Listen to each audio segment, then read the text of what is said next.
in yet.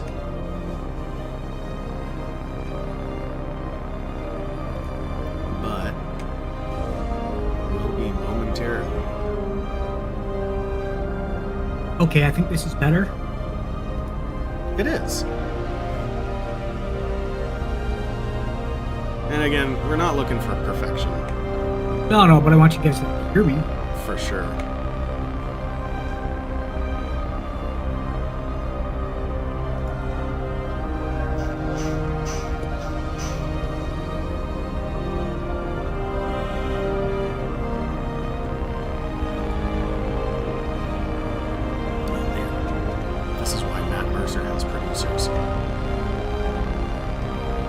Actually, though. There is some shit going on in the background, running streams.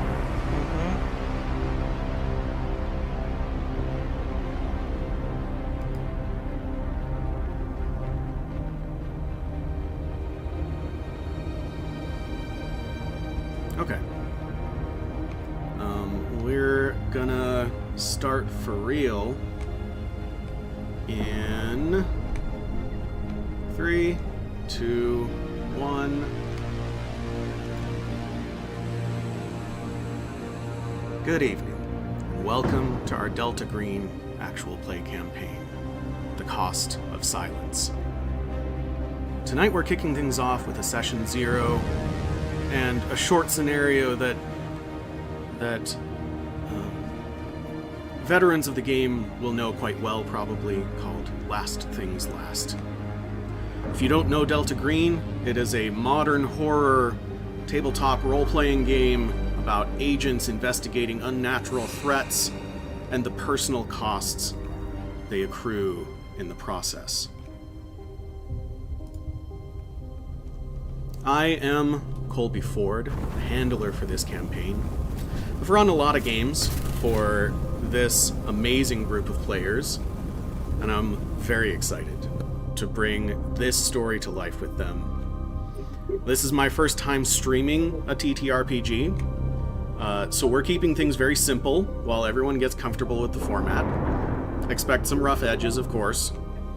But for the most part, we are going to do our Session 0, create characters, and continue this campaign into the future, and hopefully just make things better as we go.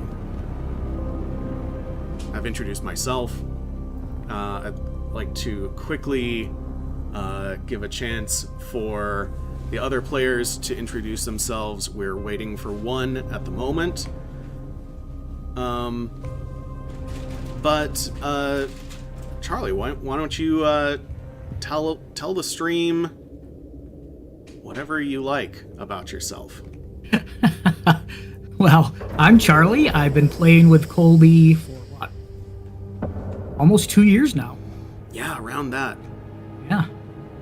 We've played quite a bit of games together, and looking forward to starting this up. Awesome. How about Travis? Hello, my name's Travis. I was first exposed to role-playing games playing D&D in the 80s, height of the Satanic Panic, and then went off in college and did my adult life and didn't play role-playing games again until about 3-4 years ago, rediscovered D&D, and then started having some real fun playing things other than D&D. And many of those games have been at Colby's table, and I've played at Colby's table along with Charlie and Kayla. Played Blade Runner and Delta Green, and really looking forward to getting rolling with this campaign. Amazing. And Kayla? That's me.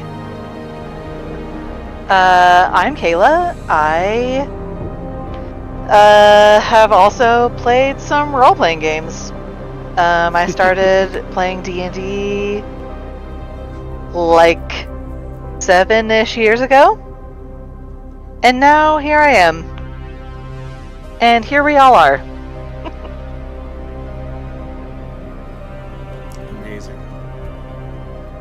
And Mike is on his way from an event where... I'm actually here. Oh, you're here! Amazing!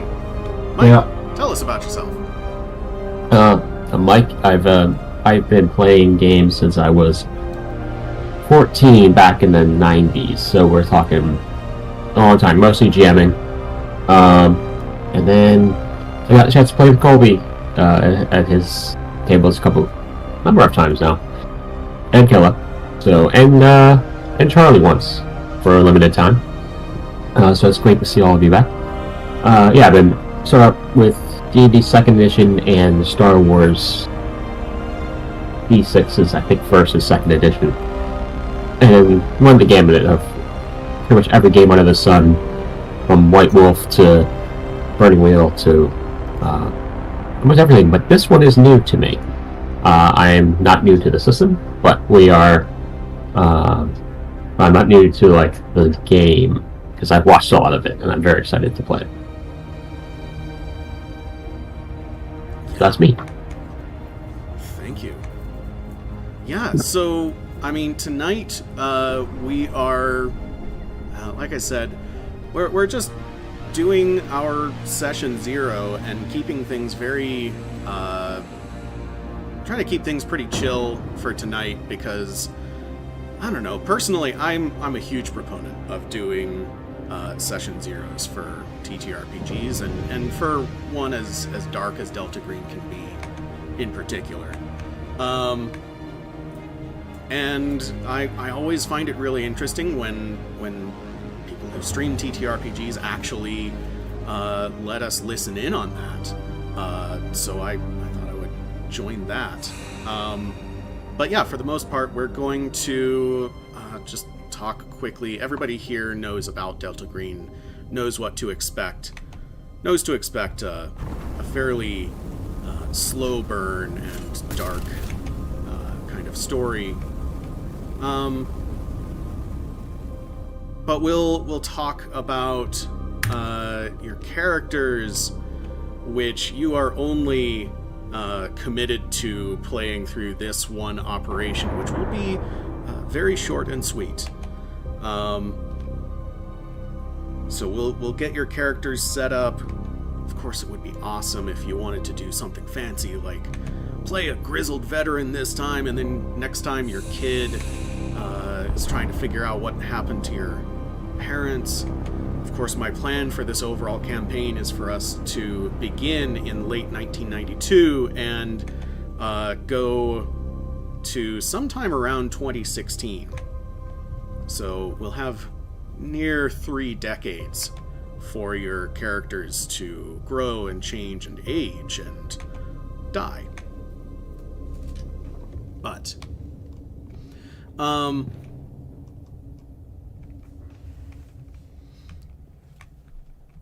I just wanted to give a quick shout out to the background audio. Tabletop Audio is nice enough to let people stream with their stuff until they get big. We're not big. And if that changes, I cannot wait to have an excuse to get to know the person behind Tabletop Audio a little bit better, because I have been using their stuff since about 2015.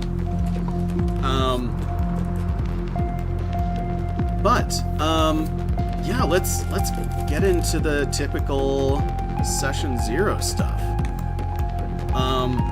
Which again, I'm not going to go through what I would if we were, a brand new group who didn't know each other, who didn't know the game.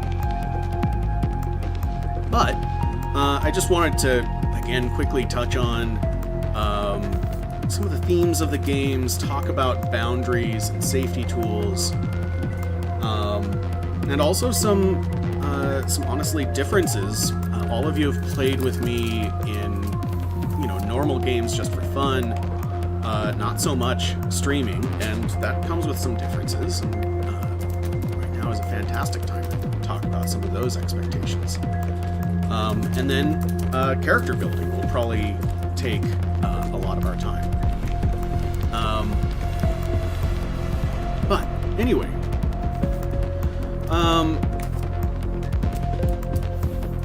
once again, themes and tone.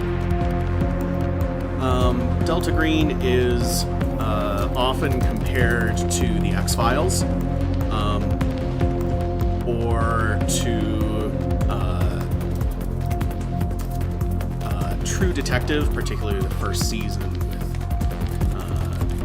with the fantastic King in Yellow references, and that focus on the personal stakes of things. And as a system, it very much it's very much an outgrowth of Call of Cthulhu, which has been around for a long time. It first emerged in the 90s, and we'll be playing some of the operations from the old days in the 90s, as well as some newer ones. But it's a relatively simple system. It's simpler in many ways than Call of Cthulhu, and where Call of Cthulhu focuses on sort of an anachronistic, fun-loving love of the 20s and flapper hair and revolvers and people talking like this.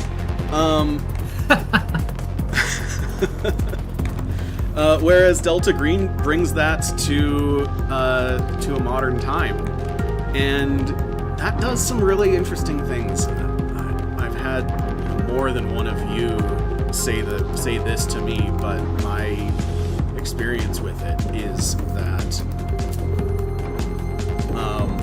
when it's modern, when these people are when your characters that you're playing are basically people that you can pass on the street or stand in line behind at Starbucks,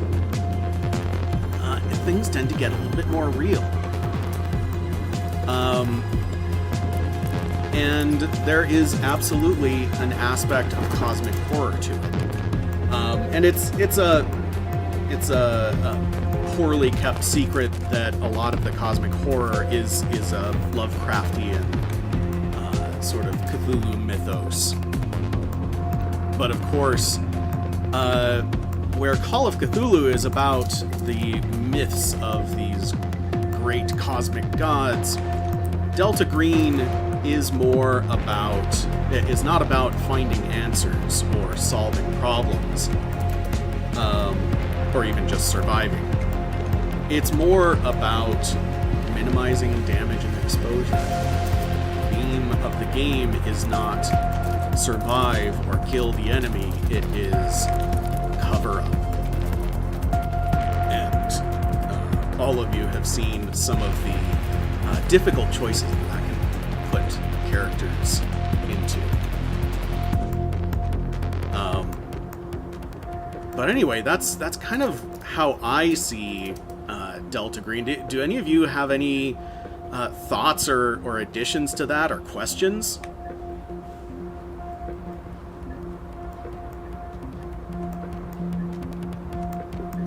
Yeah, I mean, even though we played a couple of these sessions and played games with you, I still haven't really played enough of this to really know a question.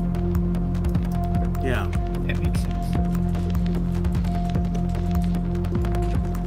Yeah, it's the one thing I ahead. appreciate about the game is, unlike a number of role-playing games out there, or the way that some folks, GMs, run them, like with Delta Green, it's going to be messy.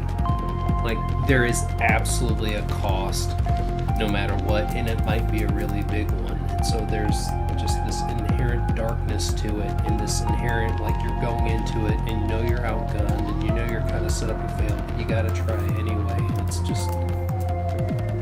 it's cool and just adds elements that I don't see in games where there are paths to, like, win and kill the dragon and take all the money and have your own castle and that sort of thing. Like it's almost like the subtitle of Delta Green is, it's gonna cost you. Yeah, and that's a huge difference that I have seen people who came to play Delta Green and heard, ooh, cool, horror, I like horror. But in most horror movies, it ends with somebody surviving and you know, that's not to say that Delta Green doesn't end with survivors. We've had survivors at the end of every one of the scenarios that we've played in the past. Some of them, almost everybody survived.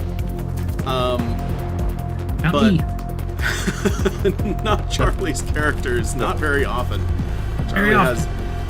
Charlie has a very well established pattern of characters getting killed. It's a well-oiled machine. Yeah, the one that really sticks out is from Blade Runner, where he got killed during his own attack against another character. Oh, I made man, the that was attack and brutal. got killed. Yep. Yeah, that was nuts. Oh, when he got chucked off the balcony? Exactly. Yeah. It was during his own attack. It was during his own turn. But that's how Blade Runner be. Yeah. Which I Love Blade. Speaking of Blade Runner, I really want to go back and play some of that as well.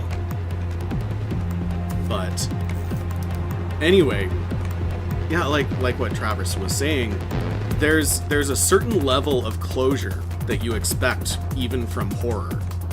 You expect to know who got away and why and what the monster was and all of this stuff.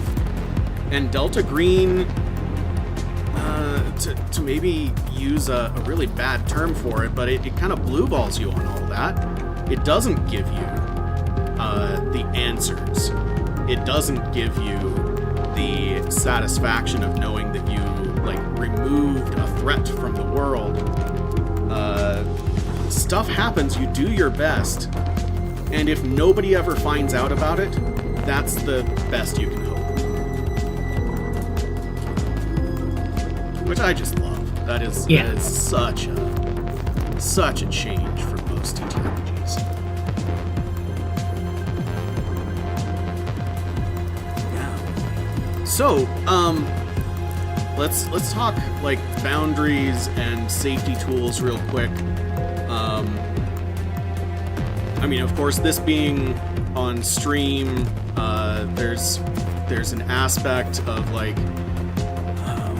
viewer discretion advised. I'm pretty sure that I have properly set everything on YouTube so that this shouldn't be showing up on any kids' streams. But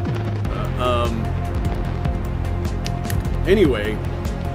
We'll want to keep that in mind, and try not to say anything that you would mind having live on the internet forever, because that's what stuff does.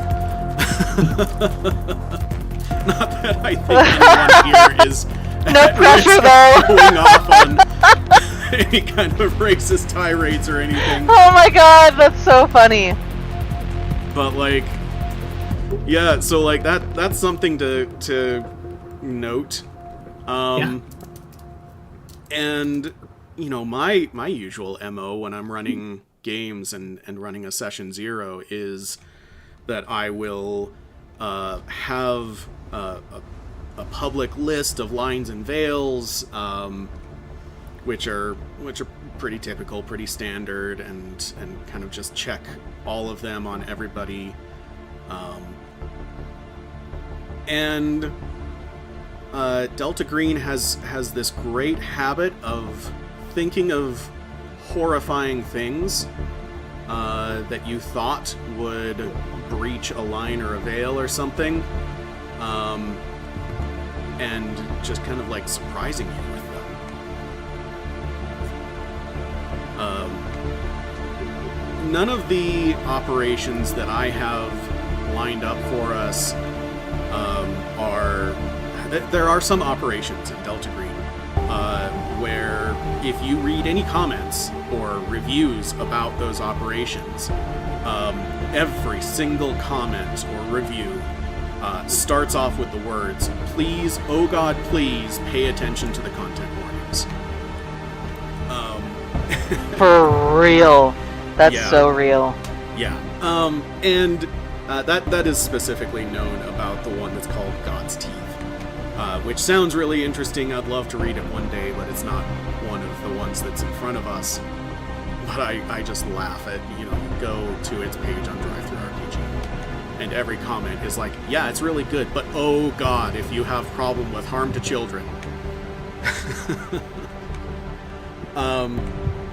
Correct. Yeah. So, like,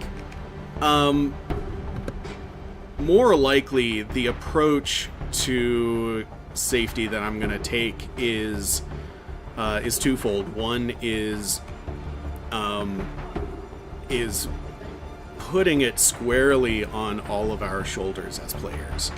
Even though this is a stream and there is there's like a public and a performative aspect to it, my first priority is, of course, all of you here playing the game, having fun. And honestly, I think, like, you can't have a good stream when people aren't having fun. So, if we run into anything that that takes you by surprise, please, like, if you can say something great, otherwise, just walk away. Send us a message that, like, hey, you need to take a break. We won't go into it any deeper than that. We might pause the stream. I am perfectly fine with just pausing the stream so that we can talk about things. We come first, as much as I would love to have viewers. And of course, the other thing I'm going to do is I'm going to be very careful when I'm prepping these operations to keep up a list of content warnings. This first one is really not that bad. So I don't have really anything to warn you about today. But for the most part, when we start something, and also as we get closer in the story to that whatever particular piece of content I'm warning you about, I'll just try and bring it up, and that's also for the benefit of potential viewers now or far in the future.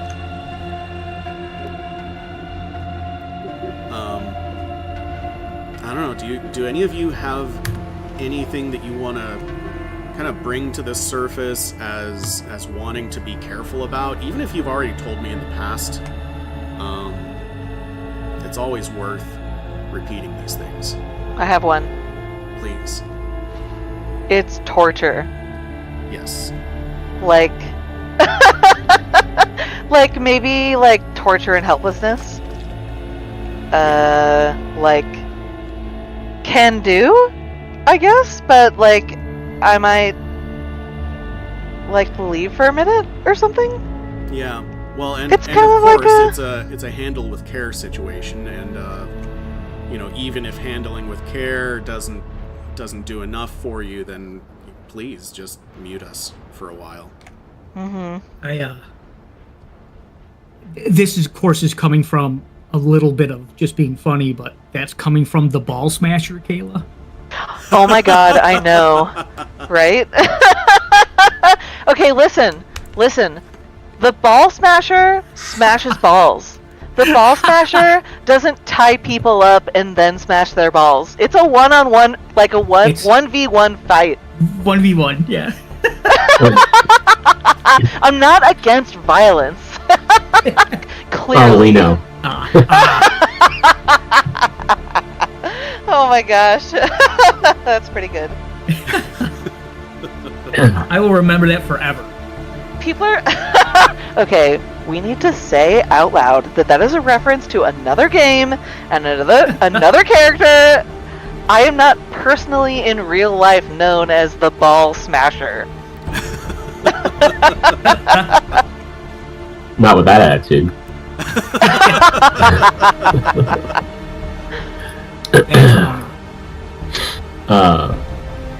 Yeah. I actually don't have any. I mean, the more serious games I handle quite a lot. So, played a lot of White Wolf growing up. So, had some experience with things. I was like, whoa, okay.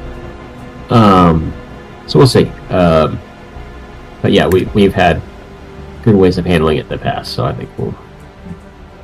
I don't really have anything super to bring up at the moment. Yeah, I mean, torture is a big one. I think that's always.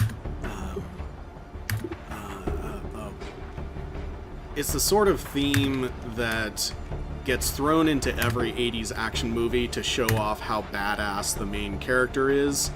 I don't want this to be tropey in that way. So, like, I wouldn't use it in a flippant way just to make somebody look like they can handle a lot of pain. And I don't expect torture to be a big theme at this point. I say, having not fully read everything that we're going to run through at this point, so... Okay. That's pretty fun. Again, I'm reading ahead, and we will figure stuff out as we go.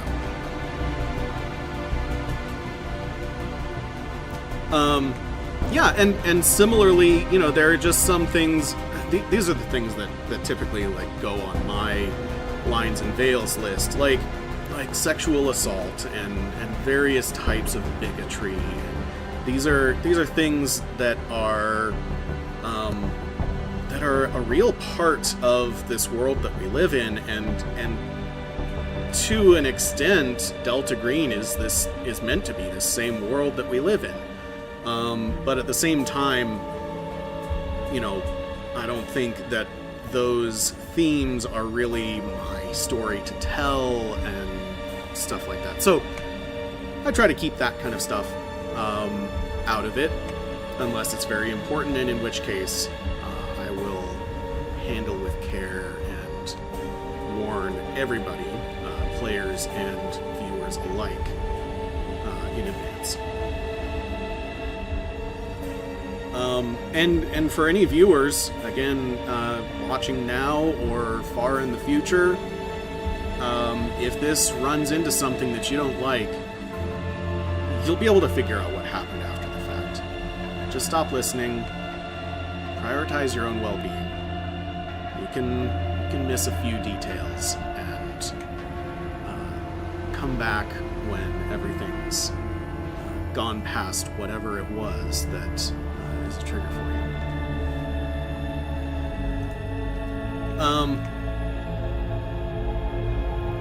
Yeah, any other, like, thoughts along those lines, or along similar lines, like, what's it like to stream a game, or you know, do any of you have any questions or thoughts or weird expectations about any of this, or do you want to get on into character creation? I have a weird expectation. What's that? My weird expectation is that I'll reiterate aloud that, for the love of God, if there start being, like, mouth noises or, like, weird noises coming from my mic, and you don't tell me, we won't be friends anymore. And that goes for you too. If you're watching this in the future, I expect you to comment and say, "Oh, found a mouth noise." Oh God. I think that's like some sort of, like, irrational fear of mine, that, like, I'll be, like, making some kind of crazy noise, or, like, I don't know, something like smacking my lips or something, like, in everybody's ear. Whew. What a nightmare. Yeah. Anyway, other than that, I'm, like, already scrolling through Pinterest trying to look up character art ideas, so. Yeah, you're gonna have to explain that for the benefit of the stream when we get to it, but short version is Kayla likes to start with a picture. I really do! Which I think is, honestly, it's one of my favorite things about TTRPGs, is that people can come at it with such different approaches and priorities, and still everyone have fun playing the same game together. It's awesome. But let me move everyone in Roll20 on over to our corkboard. That you will be living on quite a bit. Oh, the old evidence board. Yeah. And I honestly would never have thought to do it this way if not for glass cannons. Yep. Did you get through that entire campaign yet, Toby? Not yet. Ugh. Okay. I have not been spending a lot of time watching anything for a while. Well, I will tell you, I binged the entire campaign, and it's worth it. Yeah. It's worth it. Yeah. I mean, anyone watching, if you'd like a really professional, well put together Delta Green stream, go check out Get in the Trunk. You will not be sorry. Yeah. Even if the first introduction is a guy named Roger Cumstone, and you think this is not going to be an exciting podcast, ooh, boy, it will be. I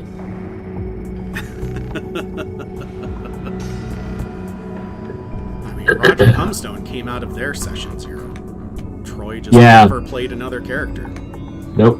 They weave that in too, by the way. Uh-huh. Of course Pretty they good. do. Just good GMing all around.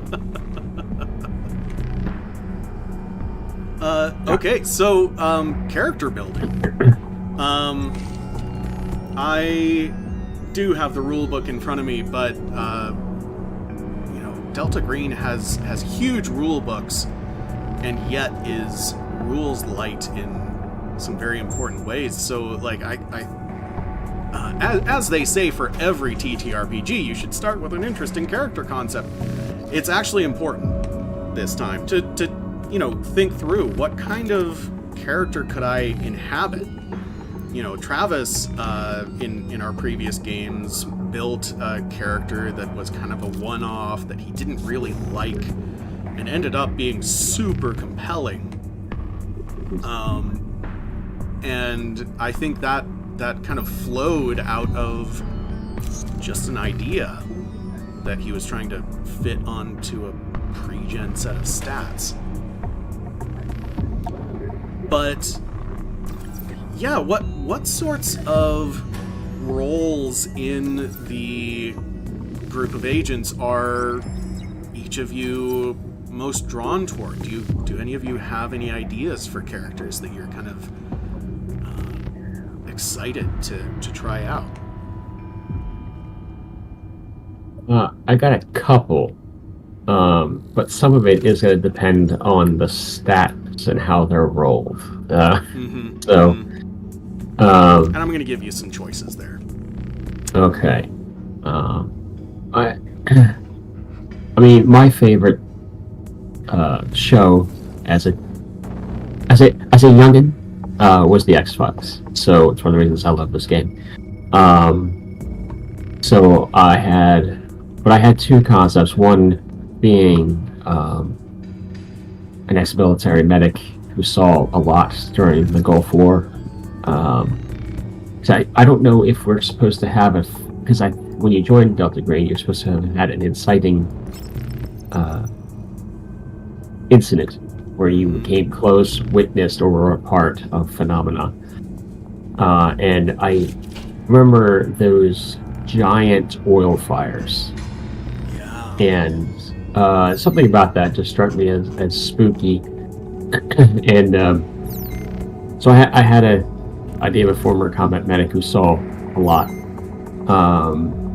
And rooted there, but I also had thought of a guy who watched his mother disappear on him, very Fox Muldery, spent his whole life trying to figure out what happened, joined the FBI, and was eventually recruited into Delta Green because he would not stop looking. So they either had to shut him up or involve him. So, but those are the only two, and they're extremely light, very thin concepts at this point. So, I like that. I really like that. I mean, that mental image of the wells on fire during Desert Storm is. Yep. I mean, those are some of the most haunting images from real life. Why shouldn't there have been something supernatural going on, or even behind all that? Yep. Yeah, it's that is a very much a reminder of a person who decided, if I can't have it, no one will. Which is why they were really lit, but maybe they were lit because of another problem. Maybe they were to cover something up. Maybe there was something that was awoken. Who knows? And I don't necessarily need to know. So yeah, but yeah, what am I? Yeah, so this is my take. So, but I am not beholden to either of them should things come up. Well, and it sounds like only one of them really even comes with any kind of mechanical or stat ideas attached to it. Yeah, my only thing is with the first one is he would have to have at least enough stats to have been, U.S. Army and a medic, so someone that had some decent stats in those arenas. But the second one, yeah, doesn't. I could have rolled absolute garbage, and as long as I didn't, have a body and stat and strength of negative numbers, you could probably get through the FBI Quantico. As long as we're colorblind. That's why I could not join the. That's why I was rejected from joining Quantico. I could not be colorblind. As it turns out. For me, it's because I'm nearsighted, fat, and never tried. Well, I mean, those are all. You could probably get a waiver for one of those, but probably not. Probably not. Yeah, you could probably get a permit for the laziness. But the rest is out of the question.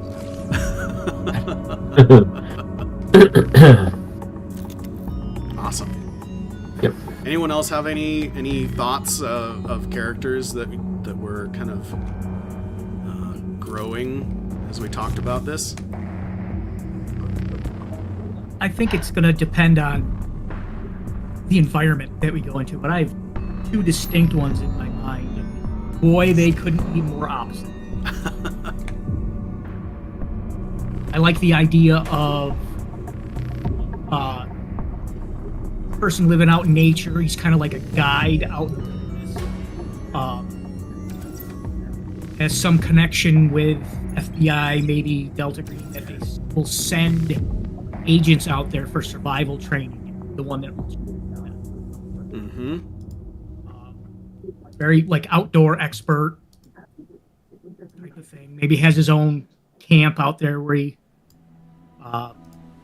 brings them, and it's like however many acres in the back, mountains and stuff, that type of thing. And then the other one is the geeky electronic expert, like researcher type. Always fixing up little gadgets.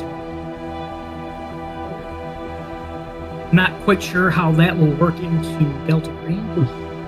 With the two thoughts. Nice. Yeah, sort of a guy in the chair kind of vibe. Yeah. I love it. I love a good guy in the chair. Yeah.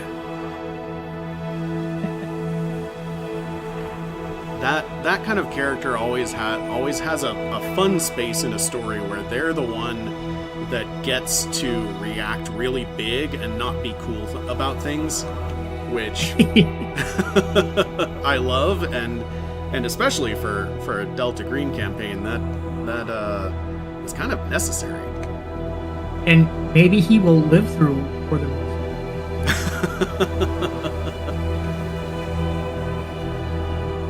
I mean, we somehow managed to get your doctor killed. So. Oh, he freaked out at the end.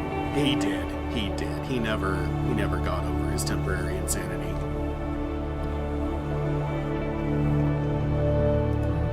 Oh, he had a good run. He really did. 2 full operations. That's more than most Delta Green agents do.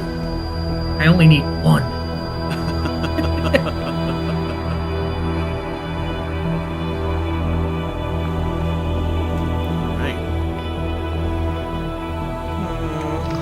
Right. I really enjoyed playing my last character. Hot John. Hot John. Hot John was like really like annoyingly mentally well. Like he was just well. Like he had strong faith, strong group of friends, like strong sense of self. Like he was just really like well. And it was so interesting thinking about how someone who is just so like even keel like that would handle all of these like intense situations. Was that Hot John? Yeah. I love that. And how he would like comfort himself, you know? Like would he lean more on therapy or religion or his friends or his relationship with his partner? Like he just like had such a support system.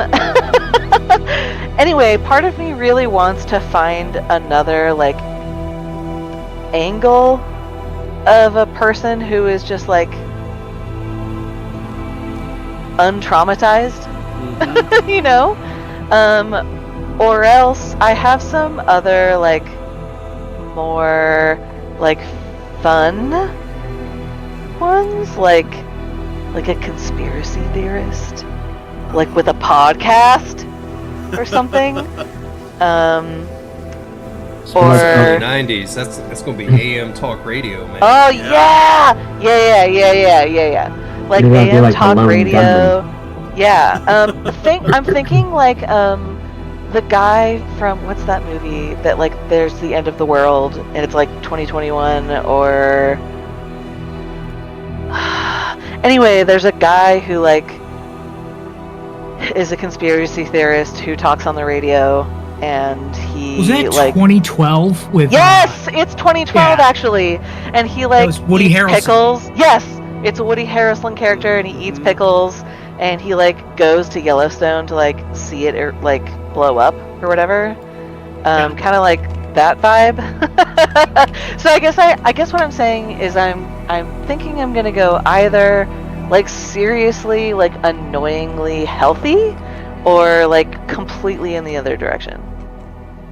Nice. Like conspiracy theorist, cult survivor, maybe like a small town coroner who has like seen some things happen and has never been able to explain it. Yeah. Something like that. Well, and you know, this of course makes me think of you could always play the character who doesn't know Delta Green. If you were interested, I could offer you a name. Sharon Bauman. 25 years old when we start. Has a niece named Cassie. A much younger brother. 7 years younger brother. No, sorry, it would be a daughter, Cassie, and a younger brother. And a mother who died of cancer not too many years ago. A father who is kind of falling apart, but he's an IRS agent. Anyway, if you wanted to be the one brought into this a little bit more organically, and not be some kind of government agent who already knows about Delta Green, that's a way you could go. Okay, I will take that into consideration.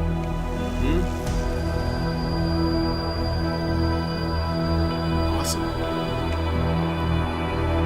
And See, Travis, what were you thinking?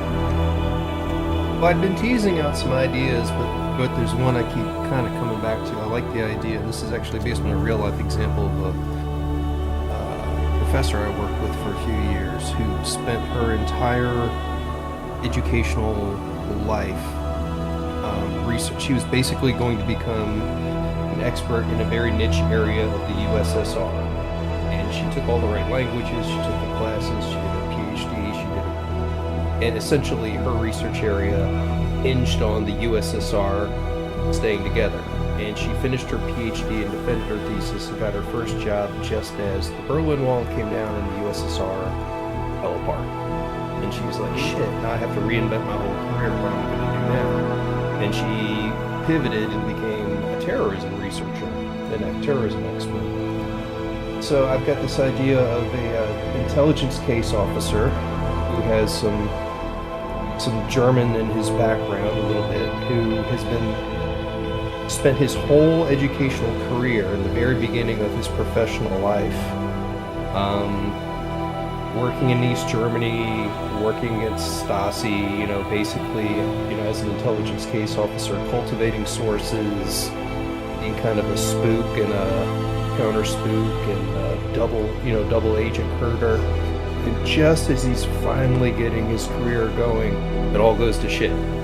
Because the Berlin Wall comes down and people can move freely, and suddenly he's got to kind of reinvent himself. And where he differs from the character I played in the last Delta Green, Dustin, a character who was just dripping with privilege of every kind. Money, family name, network, the works. This is a guy who has none of that. He has to work extra hard, and he still doesn't quite get it. He wanted to go to Georgetown Foreign Service School, couldn't get in, didn't have the connections. Got into American University by a thread. Didn't get any of the plum assignments, had to do a lot of crappy, dirty work in East Germany, stuff that, the privileged foreign service officers and spooks would consider, beneath them. And he's just kind of, if there is such a thing as a pissed off blue-collar intelligence case officer, that's him. And I would say that his connection to Delta Green, limited, but there is one. I would say that he had one previous exposure to Delta Green involving some old business from his old career, and he's still not quite sure what happened. He's still not quite sure what those guys in Suburbans are doing, but he knows tradecraft when he sees it, and he now knows that there are far worse things out there than the Stasi. I like that. But he needs a new job now because there is no East Germany. So he's kind of working in the bureaucracy and trying to figure out where to land and what to do next. And he doesn't have any help. He doesn't have money. He doesn't have connections. He doesn't have any of the advantages and privileges that the esteemed Dustin Roth from the previous campaign, had loads of.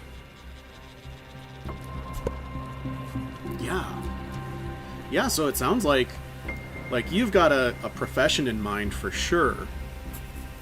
And it sounds like we've got somebody with an intelligence background, whether State Department or intelligence, somebody with like a foreign service and an actual tradecraft background, probably fairly early in their career. Sounds like we've got somebody looking at kind of a tech electronics expert, somebody with some medical and probably also some combat background, we saw Desert Storm, and sounds like Kayla can go pretty much any direction. Yeah. Awesome. So, to get us properly into creating your agents, let's head on over to Roll20, and I guess I could have created sheets for all of you in advance, but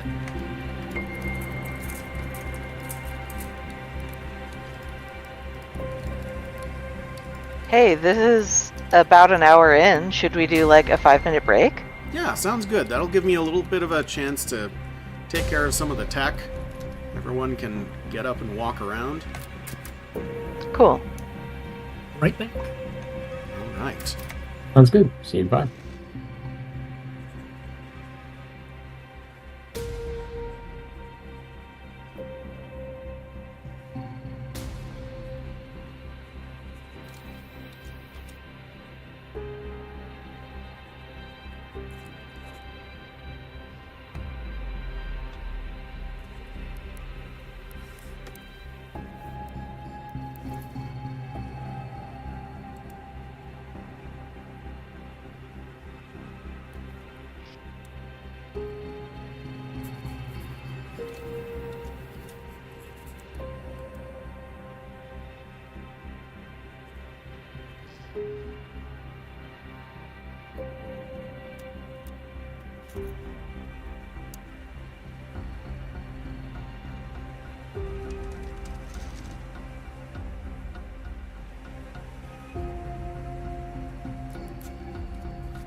I'm back. I'm back. Good. Too. Just got back.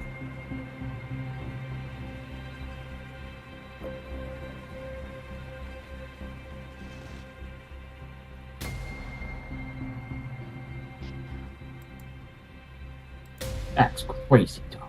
Hey. I'm one of them. Oh, and now you just gave it away. I don't know who the other two are.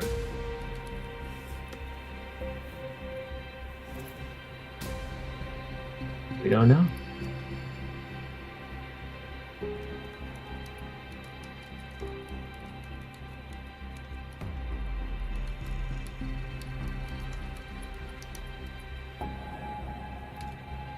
All right.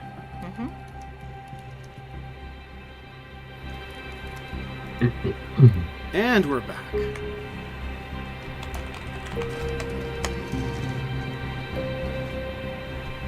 So,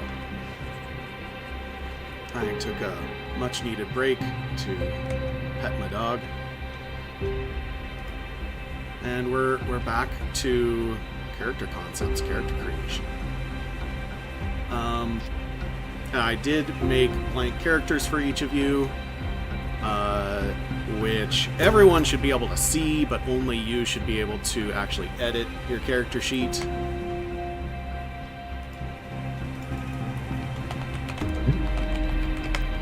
I'm gonna make one for myself, just so that I have an option to have something that I can show all of our, like, 3 viewers.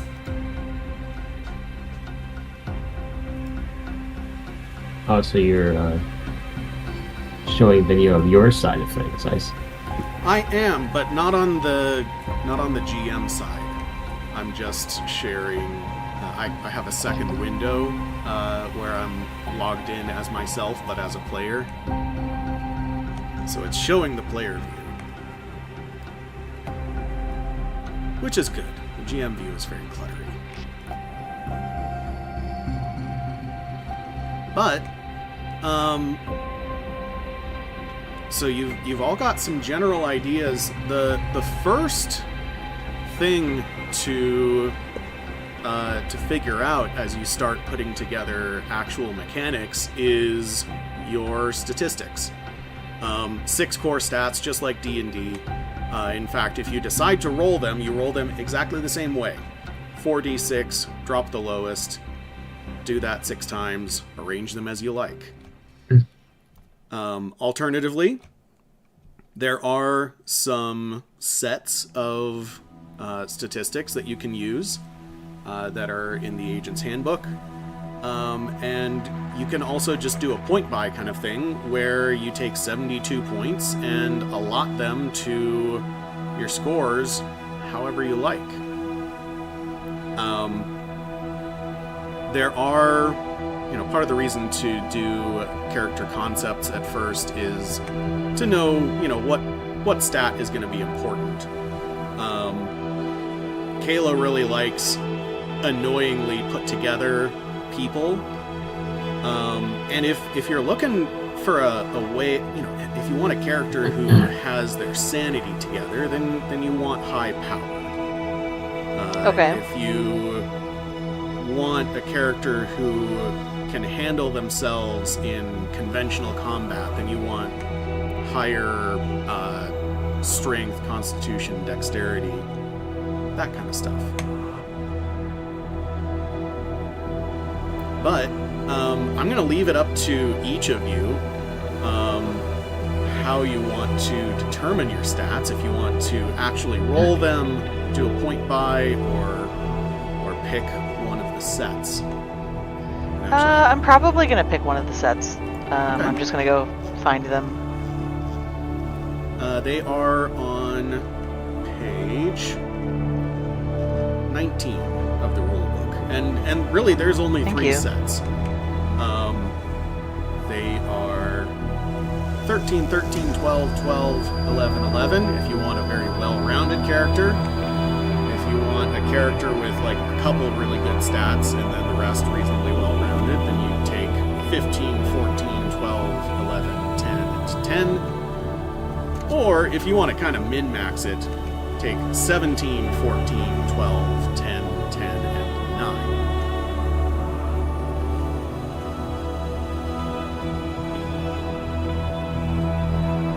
And according to the sample distinguishing features, the 9's not bad. No, it's not. 9 to 12 is an average person, and to be honest, if you're used to building characters in D&D, you're used to these numbers flowing to everything else. When in Delta Green, they of course modify a number of rolls, and there are some derived statistics that come out of them. But it's not like every skill roll you do is determined by, your intelligence stat or something like that. So it's perfectly fine to be a well-rounded person who's kind of mediocre in every way, and then has, gained some skill and some training in their life.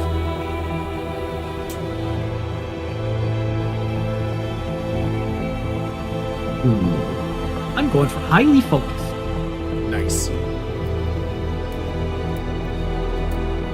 I'm thinking my guy should be the brain pan pretty big. Electronics and stuff. 174.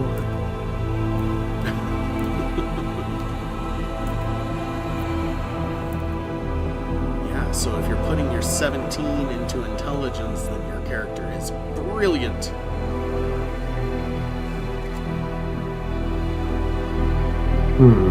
So is anybody rolling? I'm debating it, because rolling can be fun, or rolling can sink the whole Really concept. can be fun. I'll say if you roll and you really hate your results, feel free to go to point buy or something after the fact. Okay. So should we just do 46 here in the chat? Actually, do me a favor. Yeah. Go in Roll20 to the stats, the little settings wheel. Go to dice options. And go ahead and check all 3 checkboxes that are in there. Yeah. Just for the viewers, so that everyone gets to see your dice rolls. Alright, so let's see. But yeah, in the chat you can type in /r space 4d6kh3. Okay, yeah, keep high as 3. Yeah. Yep. Oh, alright. Well, ladies and gents, let's see what kind of absolute atrocity we come up with. So we roll in order, right? It's from strength down? You can, but you don't have to. Alright. Okay. Okay, Alright. decent. Right, it's a utterly normal. Let's see. Next You're one. normie. All right. So intensely average. Also intensely average. I am average, man. I play a one-ring character who is the okayest ranger of the north. Everything is exactly average stats everywhere. Ugh, Okay, there a we low go. one. Let's go. There we go. 12. High end of average. 13. That's not so bad. One. And a pretty good one. Excellent. Okay, well, hard to argue with those.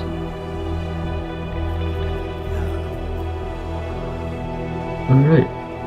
Now, one thing about Dungeons & Dragons is your statistics does not exactly play upon your skills.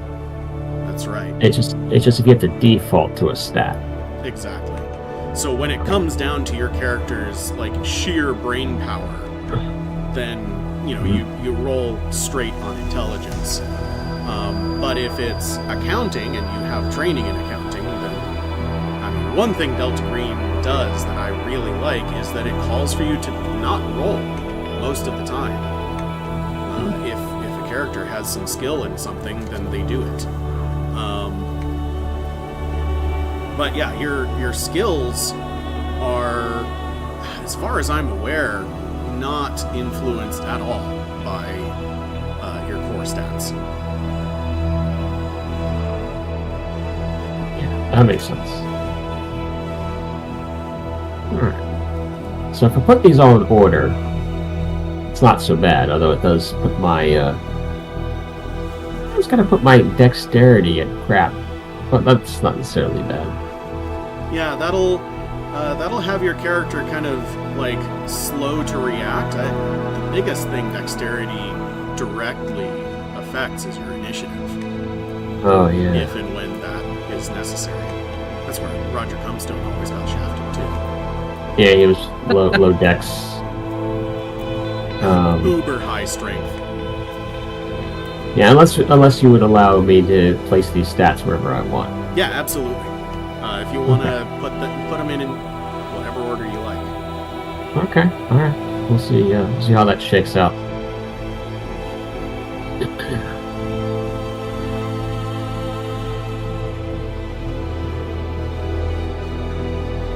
Stats are But you've been all smart. Oh my god, I'm still trying to find the perfect picture. As you would.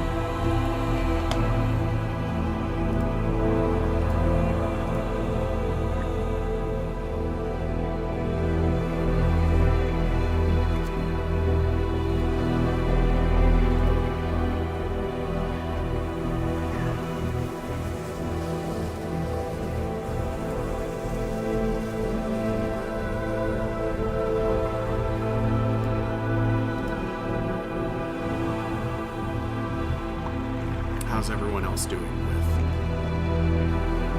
picking stats? Oh, actually, one thing I can bring out is this table from the book right here. So as you go through and you fill in your stats, you don't have to use these exact terms by any means, but these are examples of, for a stat that is particularly low, like 8 or lower, Yeah. or particularly high at 13 or higher, give your character a distinguishing mark or a feature. How this thing about them that is very out of the ordinary manifests itself.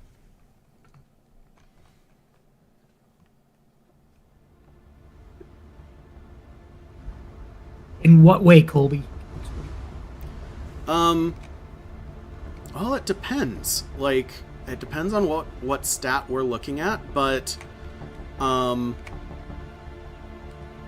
you could think of it as, how would somebody who doesn't know your character realize how intelligent they are or how strong they are?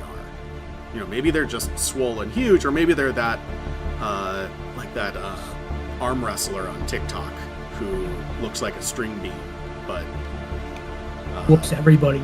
but yeah, exactly.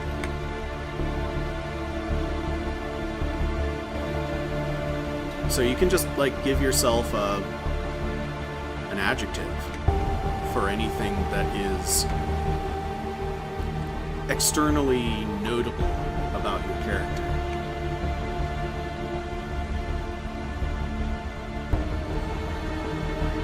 Alright.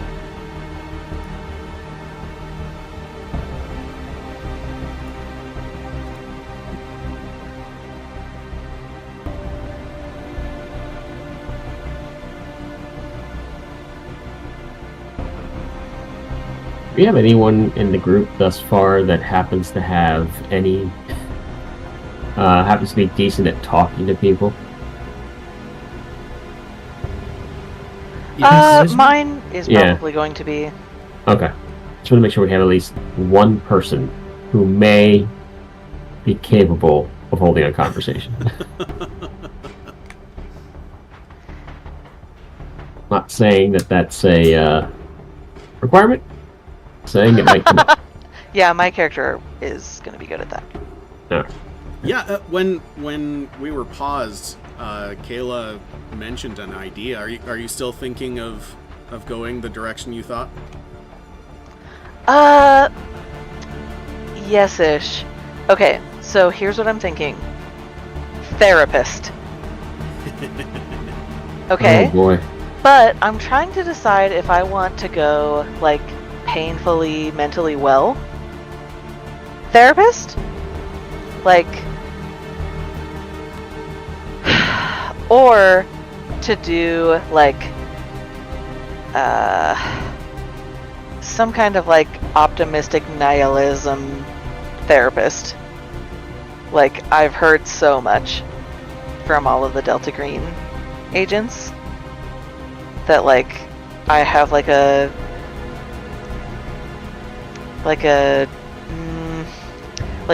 intense or like dark-ish or something like outlook on the whole thing.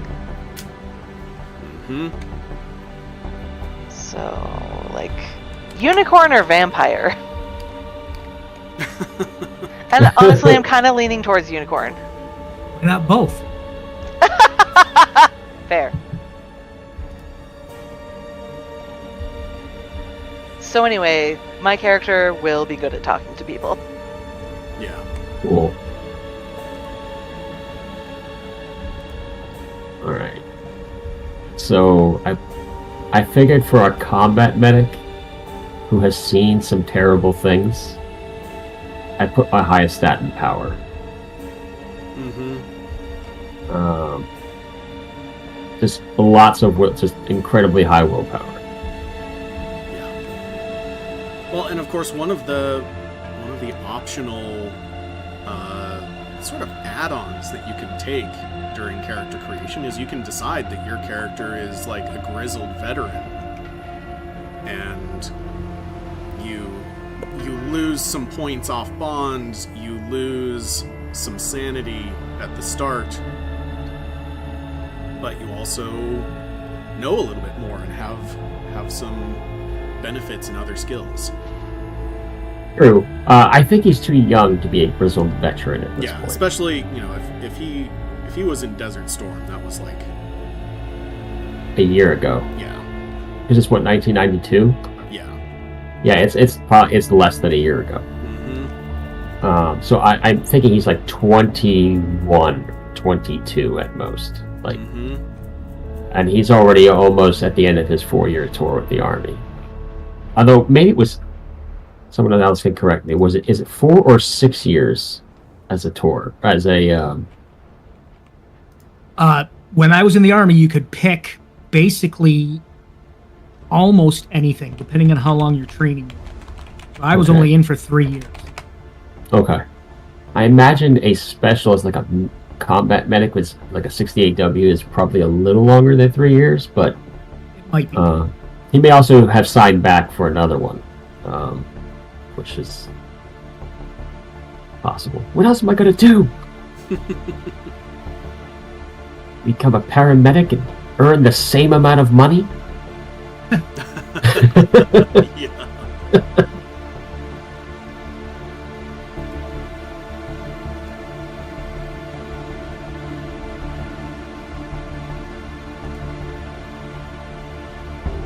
Yeah, so once you've got your stats in place, next step. Well, if we were doing this on paper, the next step would be to do some math and come up with your derived stats, your willpower points, your hit points, your breaking point, sanity.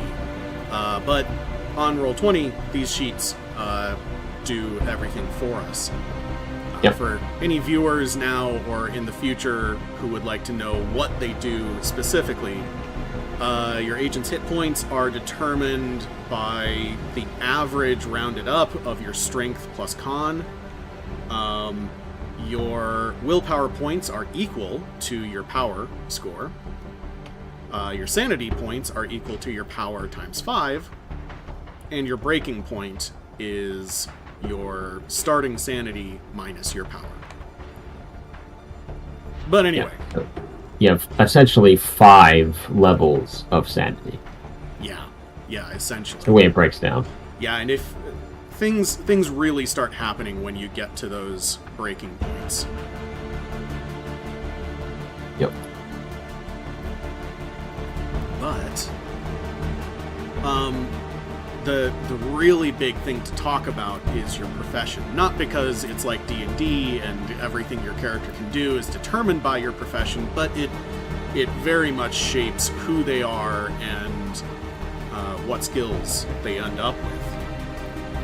So we've got one person thinking therapist, one person who is a former or current army medic. Mm-hmm. Current. He's still a current medic. Yep. So I have a question of I was wondering, do I start nurse or paramedic or start with the soldier? I think I have to go. I'll go soldier and put my extra points into more medical things. Yeah, that makes a lot of sense. Yeah.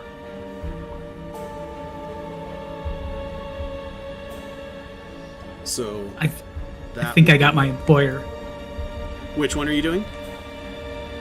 I'm doing the electronic guy. Nice. Back in 1992, this place was big, Radio Shack. Hell yeah! Now, one thing, Kobe, I think I remember this, but when you look at your professional skills, do you add this to the base percentage that's already in there because of Delta Green? I believe those are what you set it to, but I will double check. Yeah, I thought you added it to that. I don't think so. I think it's if you have something higher than the starting, you just get the higher of the two.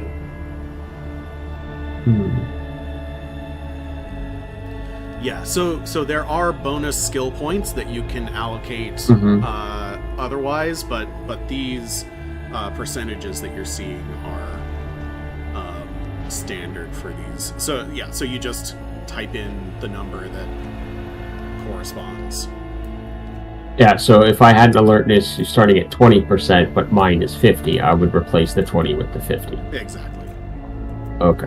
And then you can subsequently take some of your bonus points and bump that further. But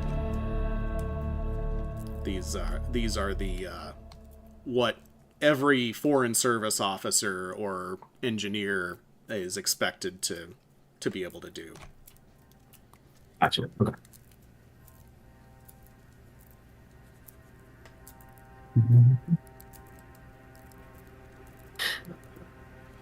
And by the way, as we're building characters, I think like when we're just playing, for ourselves, just for fun,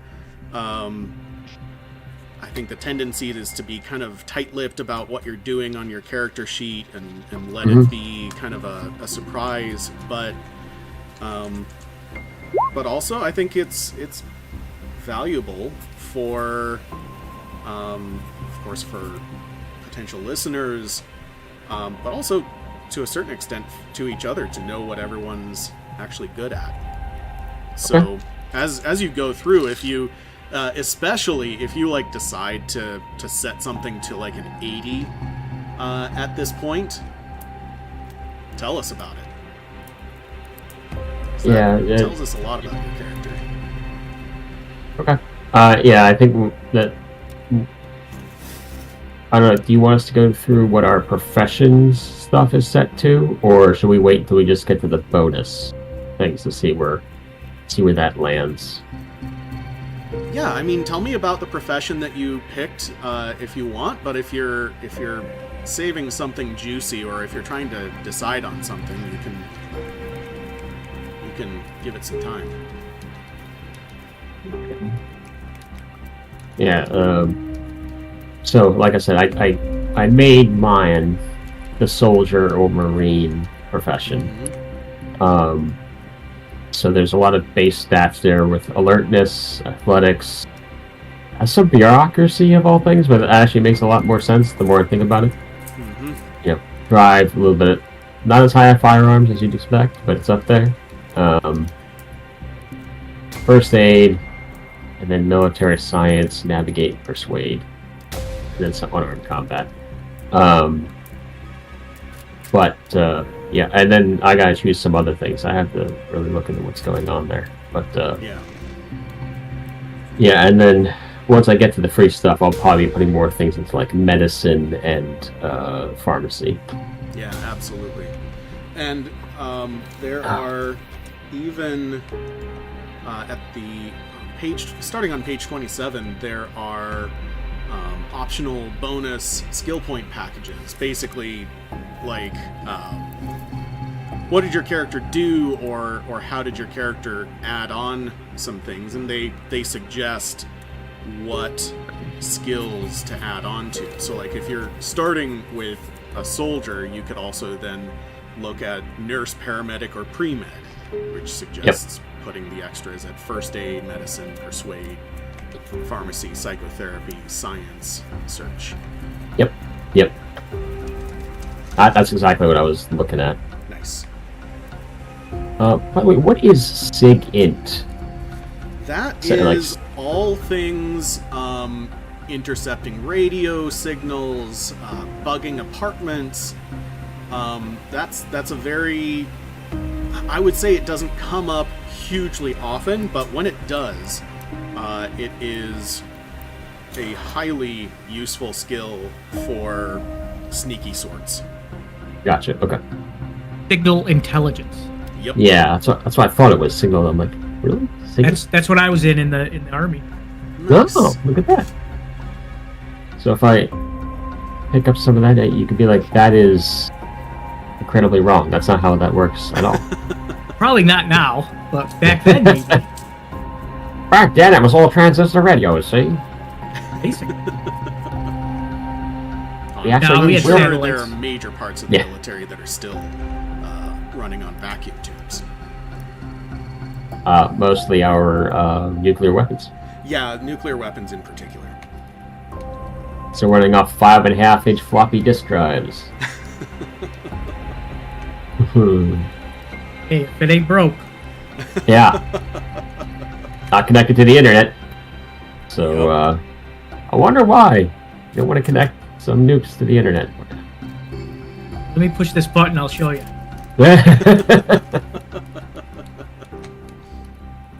Why do you keep pushing those buttons?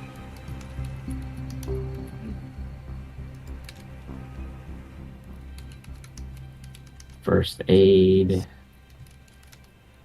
So anyone else got some thoughts about their profession at this point? Well, if I'm gonna be in Radio Shack,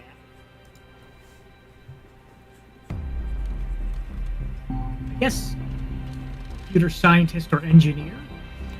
Yeah, so you could absolutely start there. It depends which direction you want to come at it. If you're primarily, a computer scientist / engineer, or if that is, something that you heavily invest in after being something else. Well, here's the thing too. Also, is putting this out here now is I'm not sure how many of these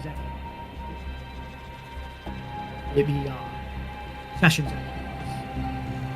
Charlie, I talked with you. Your volume really dipped out again. I didn't catch that. Really? Yeah.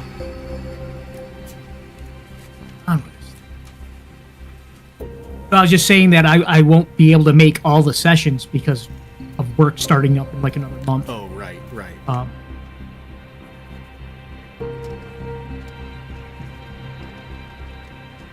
Yeah, so guy in the chair definitely helps with that as well. Yeah. Where's our guy in the chair? Well, he's in the chair.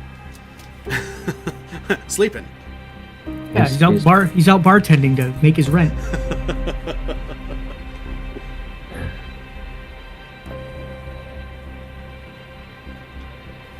Yeah, and computer scientist or engineer gives you actually a lot of leeway on what your character is actually good with. You know, you get the craft skills, you get the electrician, mechanic, microelectronics, etc. But then you can choose 4 of several other things. And of course, the other thing that your profession gives you is a number of bonds that your character can have, at least to start. So, professions that have you overseas or working at all times of day or night, like the special operator, only gets 2 bonds, because when do they have time to have a book club? Right. As opposed to a scientist who, you know, goes home at the end of the day and gets 4 bonds.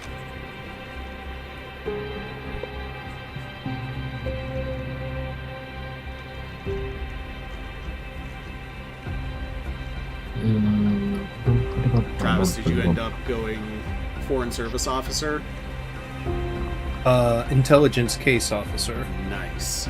Nice. Kurt Becker, and because I believe in, I was not like this when I was an actual student, but later in life I believed in doing my homework, so I did the point buy thing, and I already have that kind of settled out. Excellent. I put the point buy, I did the 72 point buy. Pretty standard. You know, that's one of the professions that in the agent's handbook it says, here are your skills. Yeah. So the only decision really to make on those is what 2 languages other than English do you have, which, you know, if he's working in East Germany, then he has the obvious 2, which is German and Russian. Yeah. Yep. Yeah, well, and then you get the bonus skill points, which everybody gets 8 skills that you can add an additional 20 points to. I forgot about that. Is that is that one of those deals where you have to have a score of some kind? You add 20 to it, or is that one where like you can turn a 0 into a 20 if you want? Yeah, you can turn a 0 into a 20. The only limit on that is that you can even you can boost skills more than once, and you can use, so like you've got 8 plus 20s. You can put 4 of them on something that you started at 0 and take it up to 80. The main limit is that you can't take anything higher than 80 during creation. Gotcha. Okay.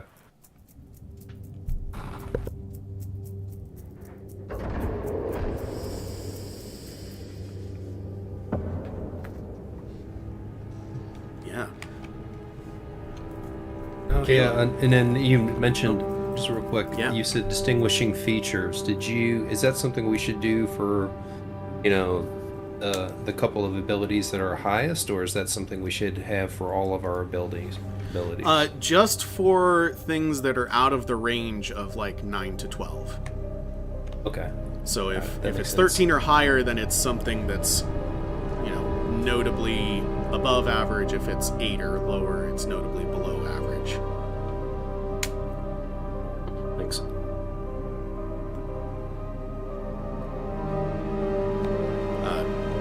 Kayla, doing okay with the picking a profession? Oh my gosh, I'm actually just taking so long to do No absolutely everything. Alright. I think I added all my bonus points.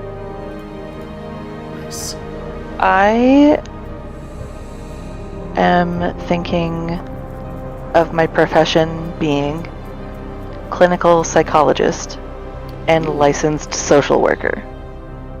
Ooh. That tracks with what you're looking at. Uh-huh. Haha. So, clinical psychologist. Did you find that in the book? Or are you just like describing? I'm just describing. Oh, okay. Mechanically, are you taking like physician as a base? Probably. That's what I'm leaning towards, yeah. Okay. And then I believe much of this book is extra options. Yeah, they've got. So the book actually breaks down. It's got a whole huge chapter just talking about all the federal agencies. And it has specific breakdowns for like if you're part of the hostage rescue team for the FBI, or a foreign deployed advisory support team, a FAST team from the DEA. So there may, if you have some specific role in mind, you might find it. Can you tell me, like, where in the book did you say again? It starts on page 104. Okay. But yeah, they've got FBI, DEA, ICE, Marshal Service, Department of Defense, Army, Air Force, Navy,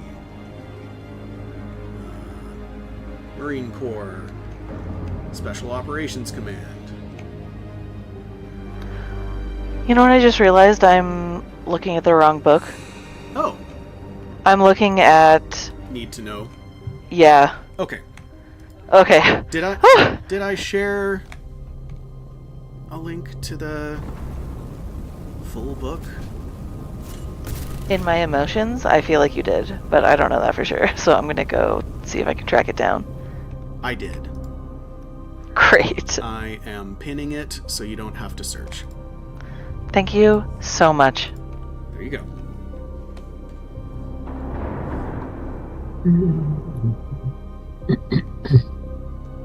Okay, cool. I need a little help here. I'm reading computer scientist or engineer. Uh-huh. The professional skills, there's 6 of them. I take all of those. Find my way back.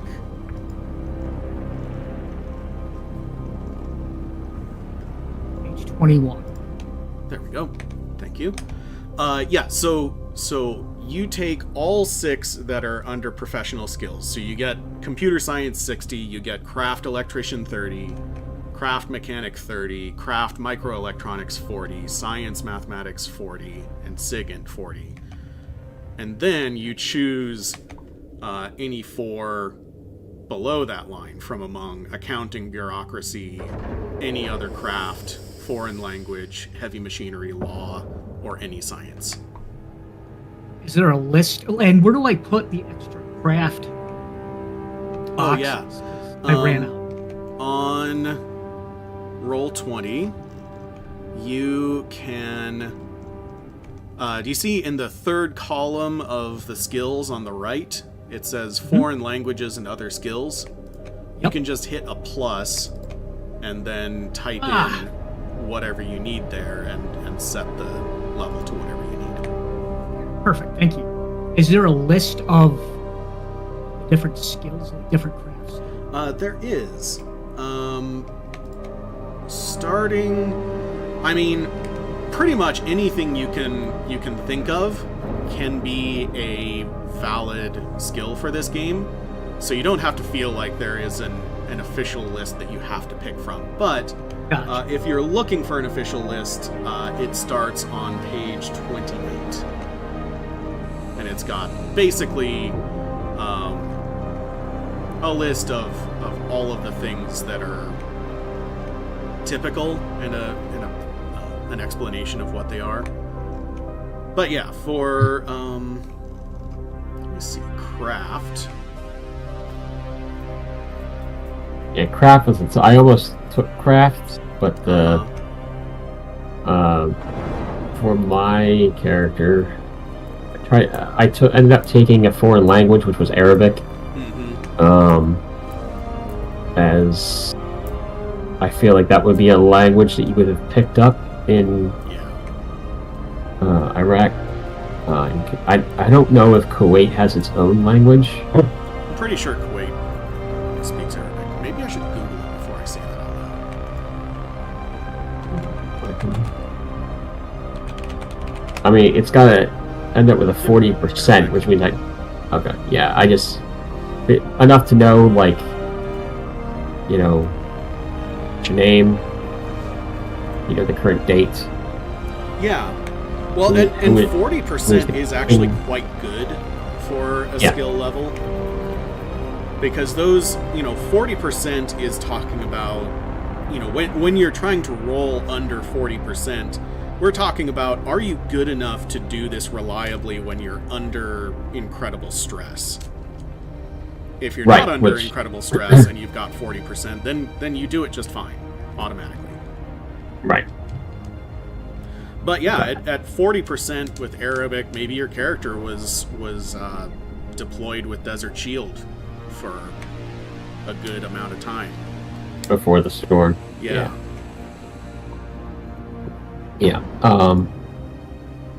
So, because I got a couple things, I added SIGINT, Arabic, and search. As a army soldier, you get to add you have 3 options. You have 3 extra skills to add points to dump in there, and those were the ones I chose. Nice. And then my extras, I dumped into, like I had mentioned before, I put 40% into pharmacy, 40% into medicine, 20% into surgery, and then an extra 20% into first aid, some into humint, and dodge is the other one I put points into. So, dodge is a handy skill. Yeah, I mean, it's still not great, but it's better than my other skills, so... yeah. By the way, do you know that for, when you're trying... I guess first aid is going to be the most common thing to roll in an emergency situation? Yeah, it depends on the situation, and it depends on the operation you're trying to do. I definitely feel like an army medic would mostly know probably higher first aid than medicine. Yeah, which is what I have. I got 60 in first aid, and then 40 in medicine, and 40 in pharmacy. Yeah, absolutely. Because you're not a doctor. Right. But I figured he has enough surgery at 20% that, quick, like in an absolute terrible situation. Because I keep thinking he's the one you call. He's better than nothing. Yeah, better than nothing. I just keep remembering the scene from Black Hawk Down, where the medics are having to do surgery, and I'm like, no. So. Yep. I should read healing rolls. Maybe that'll. Yeah, healing is pretty straightforward. One thing I really like about this system, or I guess I could say a side benefit, is that I've also run a fair amount of Dragonbane, which is this game's silly fantasy cousin. And it works kind of the same way in some places. But anyway, the way that first aid and healing would work is, obviously if you take a wound, it takes a reasonable amount of time to actually heal. But if you for say get mildly stabbed, only mildly stabbed. It's still a bad day when you're mildly stabbed, but I was still slightly stabbed. It's a rough day. Still have most of my blood, but you roll healing, and you can, I believe, you can give back some number of those hit points, and then you just kind of like check off that healing has been done on this wound, but it doesn't go away completely until your character rests for a reasonable amount of time. So if you're lightly stabbed, you're going to stay lightly stabbed for a few months at least. Okay. Yeah, I did a quick look through the healing things, and you end up using both first aid, surgery, first aid, medicine, and surgery for different situations. So it's good to have them all. Mm-hmm. And pharmacy, always good for when you need to put some drugs together or administer them. I'm listening to The Expanse again, and that just made me think of Shed. Poor Shed. He lasted so long. Like first episode, like I imagine if it had been a role playing game, it'd have been like the end of the first session. Well, it was a role playing game. They they built it out from their GURPS campaign. Okay, that makes sense. And then they wrote it to be an MMO, and then they wrote it to be a television show. So hilarious all around.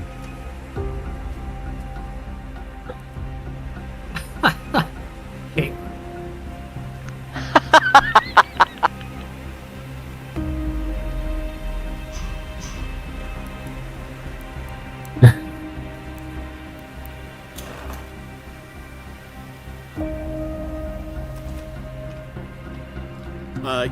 You don't specifically have to be a government agent. It especially if you decided to take my offer and be Sharon Bauman, but it kind of doesn't sound like your therapist is going to be 25 years old or.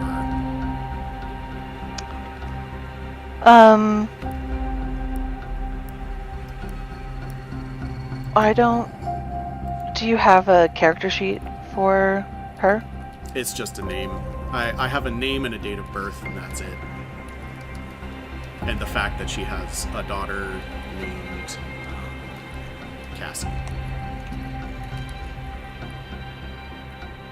Okay.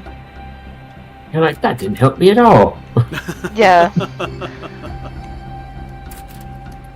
How useless.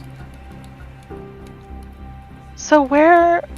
I'm sorry, I got really confused Yeah, no problem. about this profession thing. Where are the professions? Is there like a list that I'm supposed to be picking from? Indeed. I don't remember doing this for my other characters. No, we used pre-gens for our last thing. So, professions start on page 20. And if you're in the PDF, they do have them all laid out in the outline as well. But anyway, In the outline. I'm not sure how you are looking at the PDF. If you're just on Google Drive, then it probably won't let you see the outline. I am on Google Drive. Yes. Okay. Yeah, you might be able to see more if you download it, but again, page 20 is where they start. And they kind of have, a few really common core choices, and then in another section later on they have more specific and exotic choices. But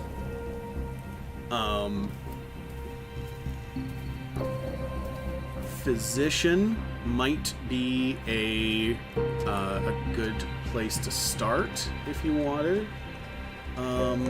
There's also additional professions.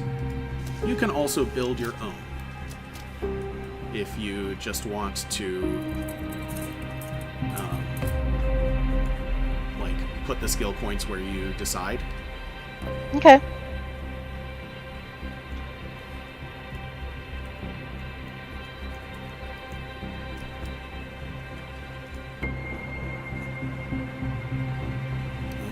program manager. You run an organization. Someone has to secure funding. That sounds like Dustin. That was Dustin. Media specialist. You can play yourself. Although I don't think social media was such a thing in '92. Yeah, for sure.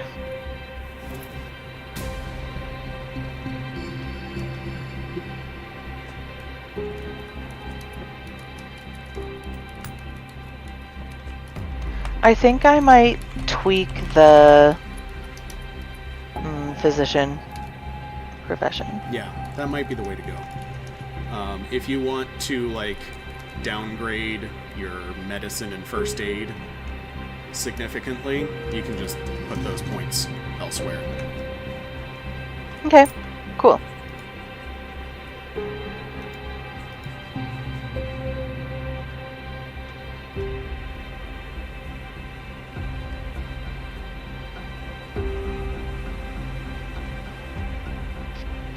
Is anyone at the point of having settled all their skills? Oh yeah, all skills are done. Okay. Yes. Wait Yes, there. I'm all set. With my bonus, I did. I bumped his persuade and his human both up by 20 because that's his job, and persuade is the job, and human is kind of his unofficial health insurance. Search I bumped up just because it seems like, something he would need or would have used, and firearms because when persuasion and humans go to shit, you gotta go to guns, man. Stassi don't mess around. Maybe on, I'm kind of thinking like maybe on his way into training, or even before he did his official training, he was like, I'm gonna be a spy one day. Bought himself a PPK, did some shooting, and then got to the farm, did the training, and scoffed at all the instructors who were like, you should never actually fire your gun. Yeah. No, he's an army brat for sure. Nice. And he's got a little bit of his chip on his shoulder from his old man who never made it past colonel, never got that star because he never got the right assignments. He didn't kiss the right asses, so he worked his ass off and never made it past colonel. And that sort of not catching a break, chip on your shoulder vibe definitely transferred to his kid. Nice. I know that. But vibe. he is entirely comfortable with firearms. Nice.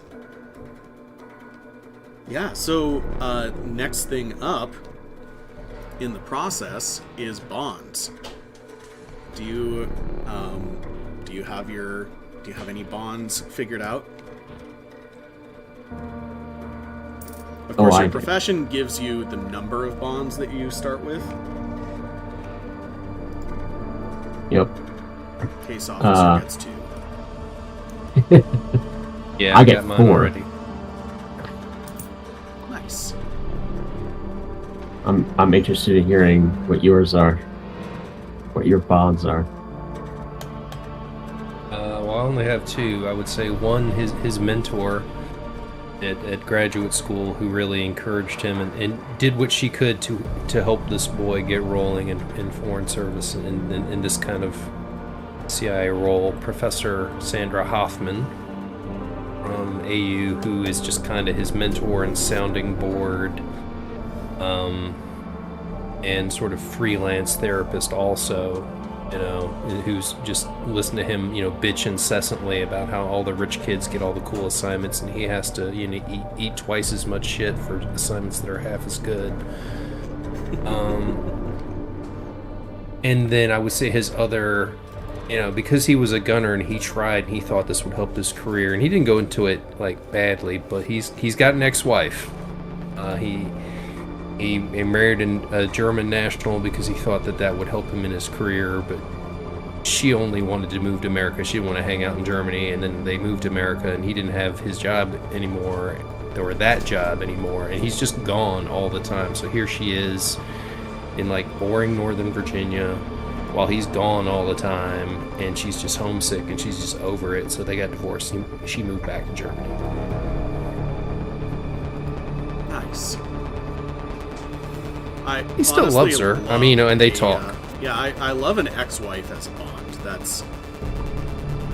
There's a lot of good strings to pull on there, dramatically speaking.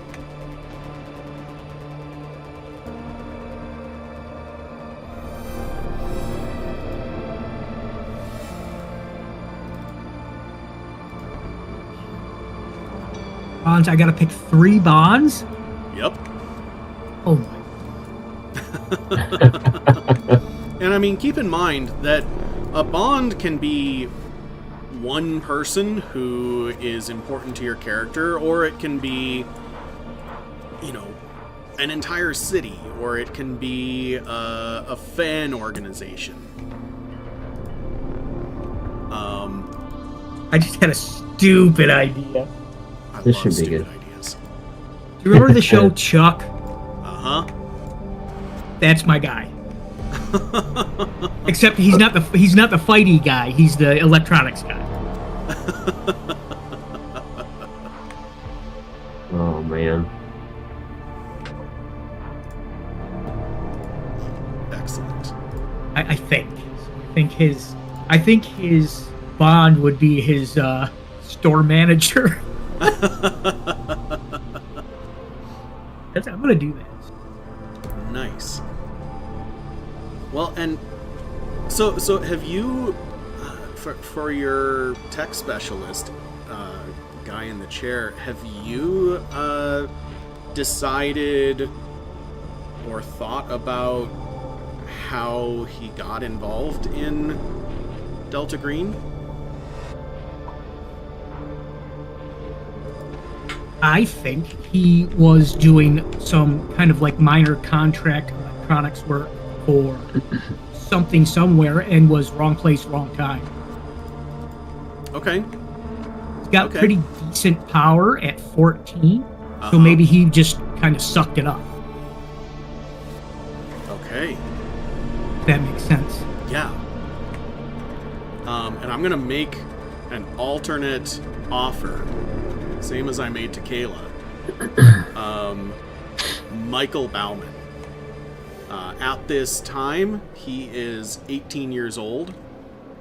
So that likely means a, like, you know, kind of kid that went to college early and like finished college at 18 and then couldn't figure out how to be in the real world. Yeah. But that's an option, but not mandatory in any way. I can do that, but can I change the name?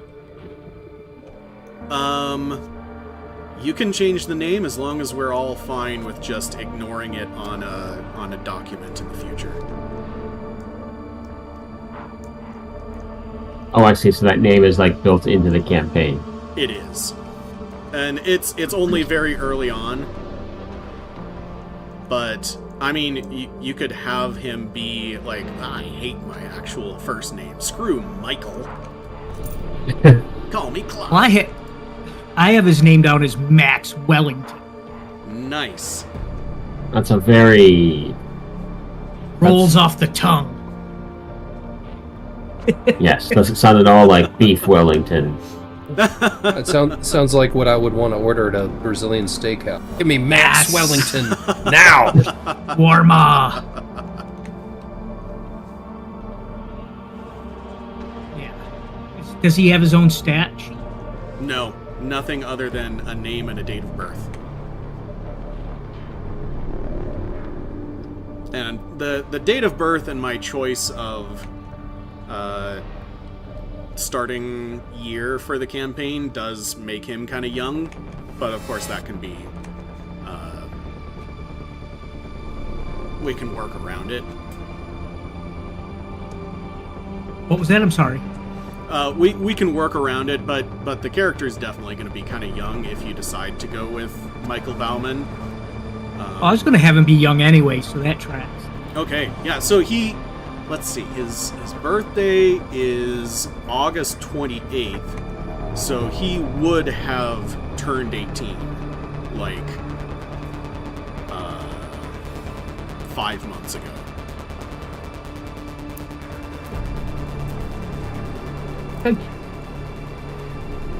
I think the only place he could find a job was Radio Shack. 'Cause he's kind of standoffish. Nice. So in that case, I'm going to give you a bonus bond that you're going to lose immediately. Well, that's nice. That's good. Your choice of father or mother. Father Clyde Bauman or mother Marlene. Sorry, Marlene. Yeah, and spoiler alert, both of them are dead by the time we start this operation. That's good. Good But start. yeah, one of those kids who did got bored in elementary school, did a correspondence course in electronics. Honestly, this sounds a bit like my brother.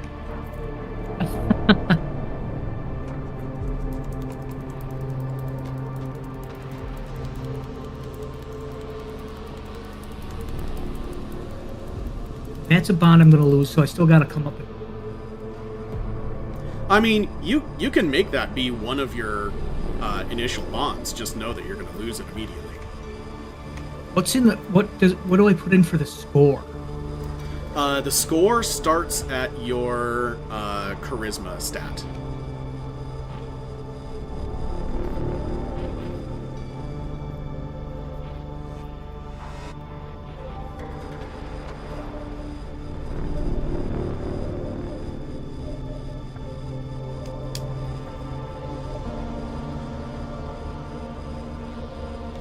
So Michael, aka Max Bauman.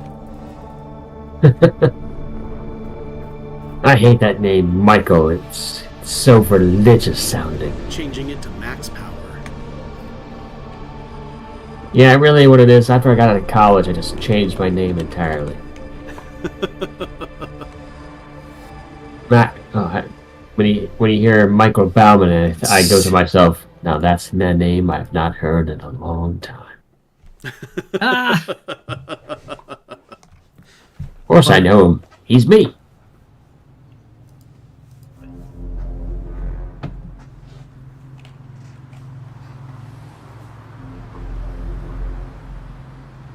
Awesome.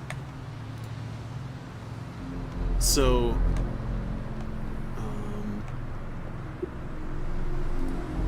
let's see. Next step. Well, I mean, we're talking bonds, and it's fine if you don't have them completely fleshed out today. You can, of course, just write in ex-wife if you need. Just make sure that you have the number of bonds set out by your profession, and each of them do start equal to your charisma stat.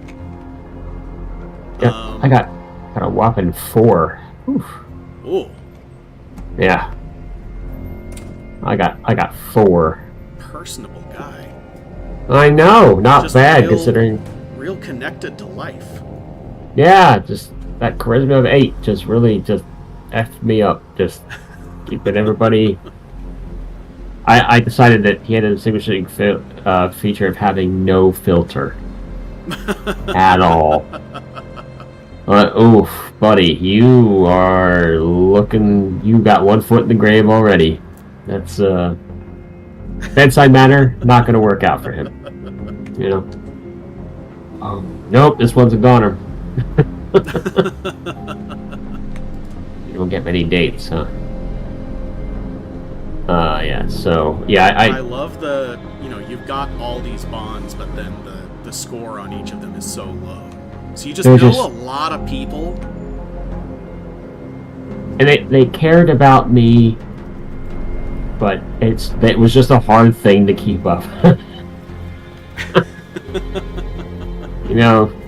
My mom and dad like, child, we like you, but over there, all the way over there in Saudi Arabia. That was a good place for you. Yeah, so I'm just thinking of my bot. I put 4 in there, but I'm not sure I'm happy with them yet. So they're all very family related. I think I gotta have some non-family related ones. Yeah, I mean, you could pick his unit that he was with in over there. Over there. Yeah, it could be the army overall. He could just be one of those gung-ho kind of people who just thrives in the highly structured bureaucratic environment. It could be local gun club or an old like his CPR instructor. You're really good at breaking ribs, kid. I like it.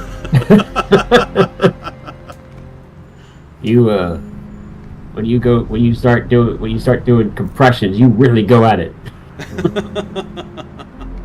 This wussy If you're not half crushing in the crap. chest, No, you're 6 not in. doing Yeah. CPR. Yeah, no, it's just you really go those 6 inches deep. You know what I mean? Aim for the spine. Yeah. You touch the spine, you really get that full breath out of there. When I did CPR training, they taught us a song to do to get the rhythm right. What was the song? So there's 2. The Imperial March was my favorite one, which is a dun dun dun dun dun dun, or Staying Alive, which was the other one. I knew it. I knew Staying Alive was one. Yeah, it's the most famous one, but the Imperial March was my personal favorite. So unless you're talking to me about a newborn, in which case it's mostly the same, but a little less pressure, and only with your fingers, not your full shoulders. Yeah, that'll do some damage. Just a wee bit. They bounce back. I mean, They do. I actually, so it's a little side story. When my kid was born, he aspirated on his very second day of life. Tried to die. oh my god. So I had to give him CPR the very second day he was alive. So yeah, fun thing. That's the scariest story I've ever heard. Well, so far, if you are born via C-section, you don't always get all the amniotic fluid out of your lungs. So that was that. That's fine. You turn him on there, put his belly on my forearm, push on his back, and he spat it right out. It was fine. Oh my god. A little scary. A little scary at the time. But, yeah, for any listeners out there, should you ever decide to have a spawn, take child first aid. Absolutely 1000% best 2 hours of your life. Or is it 6 hours? I don't, it's I don't remember. It was well worth it. Just for your own peace of mind. Mm-hmm. Says the guy going to play a medic. Yeah, I mean, So. it doesn't take that long to learn the basics. I no, did the not at same all. thing for my one summer job as a camp counselor. Yep. It's surprising the simplicity of some life-saving procedures. Yes. And you don't even have to do mouth to mouth anymore. That's no longer a thing. Mm-hmm. Now, and if they're choking, Heimlich maneuver is outdated. We now have a plunger for your face. Ooh. So, yeah, it looks like a mask with basically a negative pressure plunger. pump it up, and then yank it out, and boy, whatever's in there, coming out.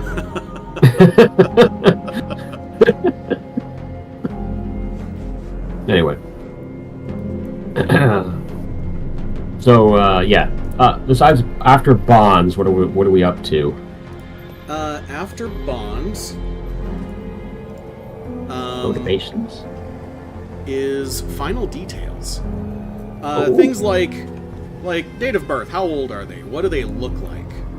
What's their nationality? What's their name? Name is important. Why does Delta Green trust them, if they even do? Looking at Michael Bauman. What's that? Exactly. One of the questions is, why does Delta Green trust you? And actually, one of the points of this operation is to get there before any of the family. So that will be failed immediately. Oh, Man. God. I don't think they do trust him. No, absolutely not. They're trying to keep all of this away from him. Oh my. Well, and actually, from my notes, one thing I like to think about in terms of a Delta Green character is, especially if you're able to keep this character going for the long haul and see how they end up in 2016 or whenever we end this, think about what your character fears most to lose in their life. Whether that's a bond, whether it's some kind of status, or maybe they're just the type who can't stand not to win. I literally just got a spike of anxiety thinking about that. So the we're already in it. Yeah. Yep. And then think about, like, how, number one, how self-aware are they of that even? It can be fun to play a character who is like who is a plaything for one belief or mental eccentricity or another, but are completely unaware of it, like Mr. No Filter. And of course, how does that affect their behavior? Oh, man. But these are all like role play level decisions that you can feel free to ease your way into.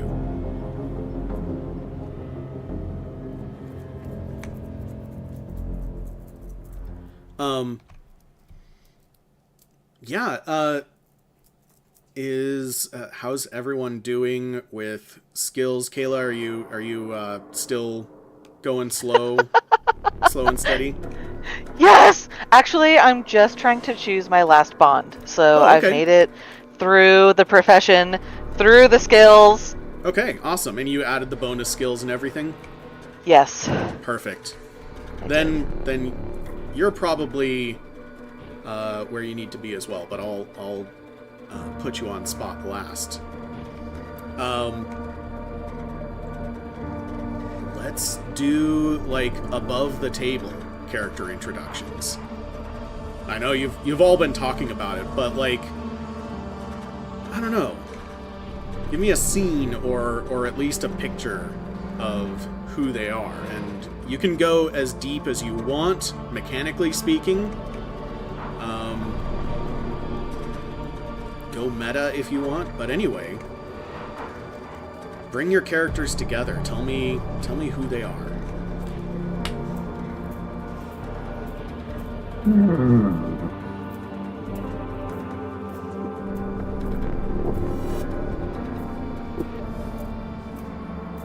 Well,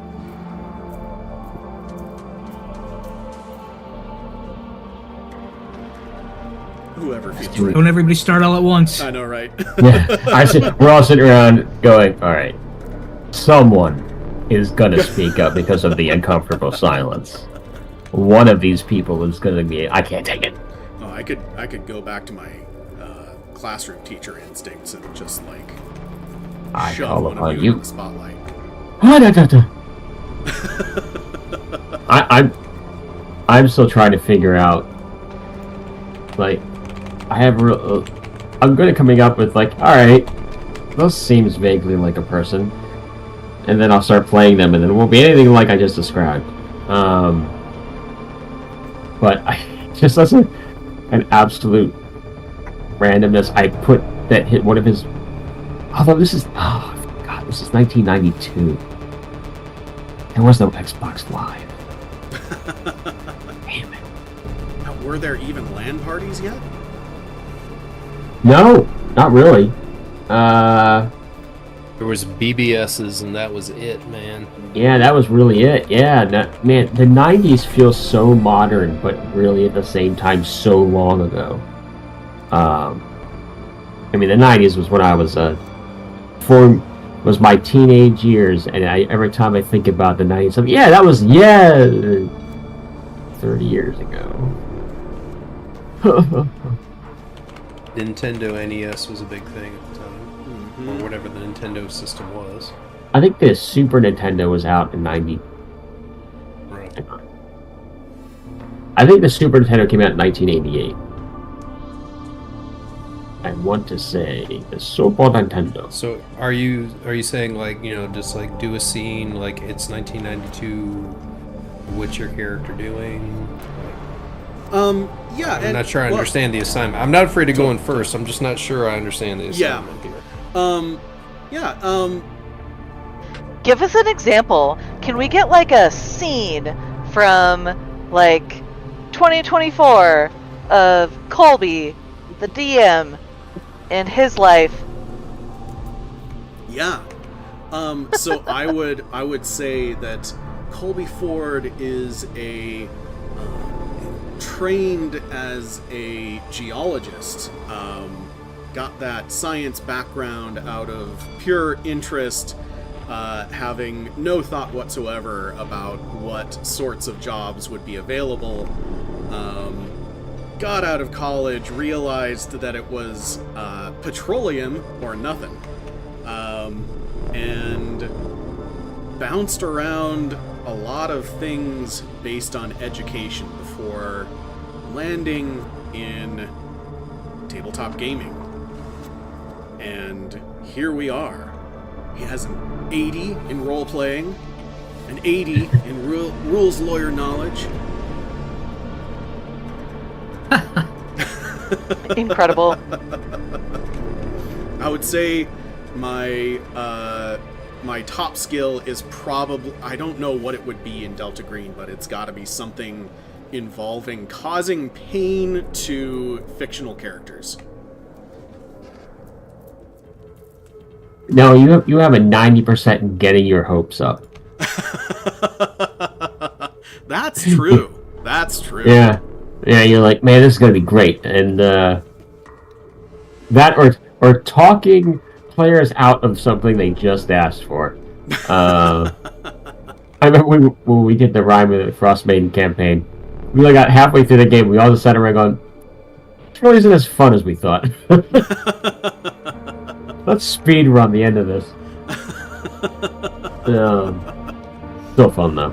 Still had a good time. But yeah, I mean, introduce them. Introduce your character. You can tell me about their life, how old they are.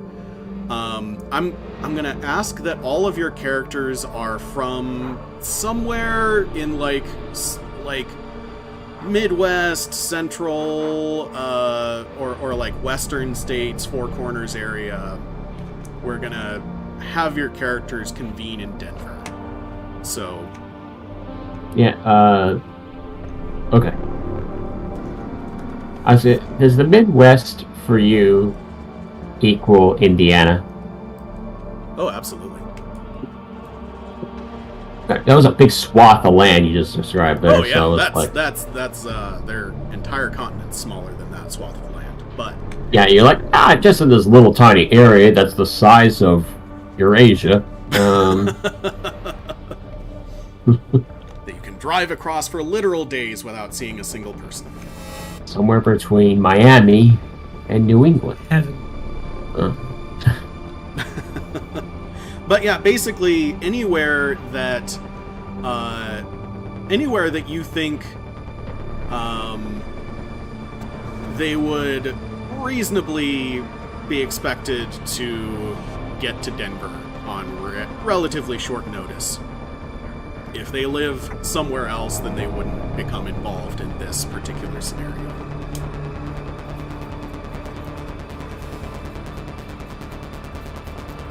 Alright.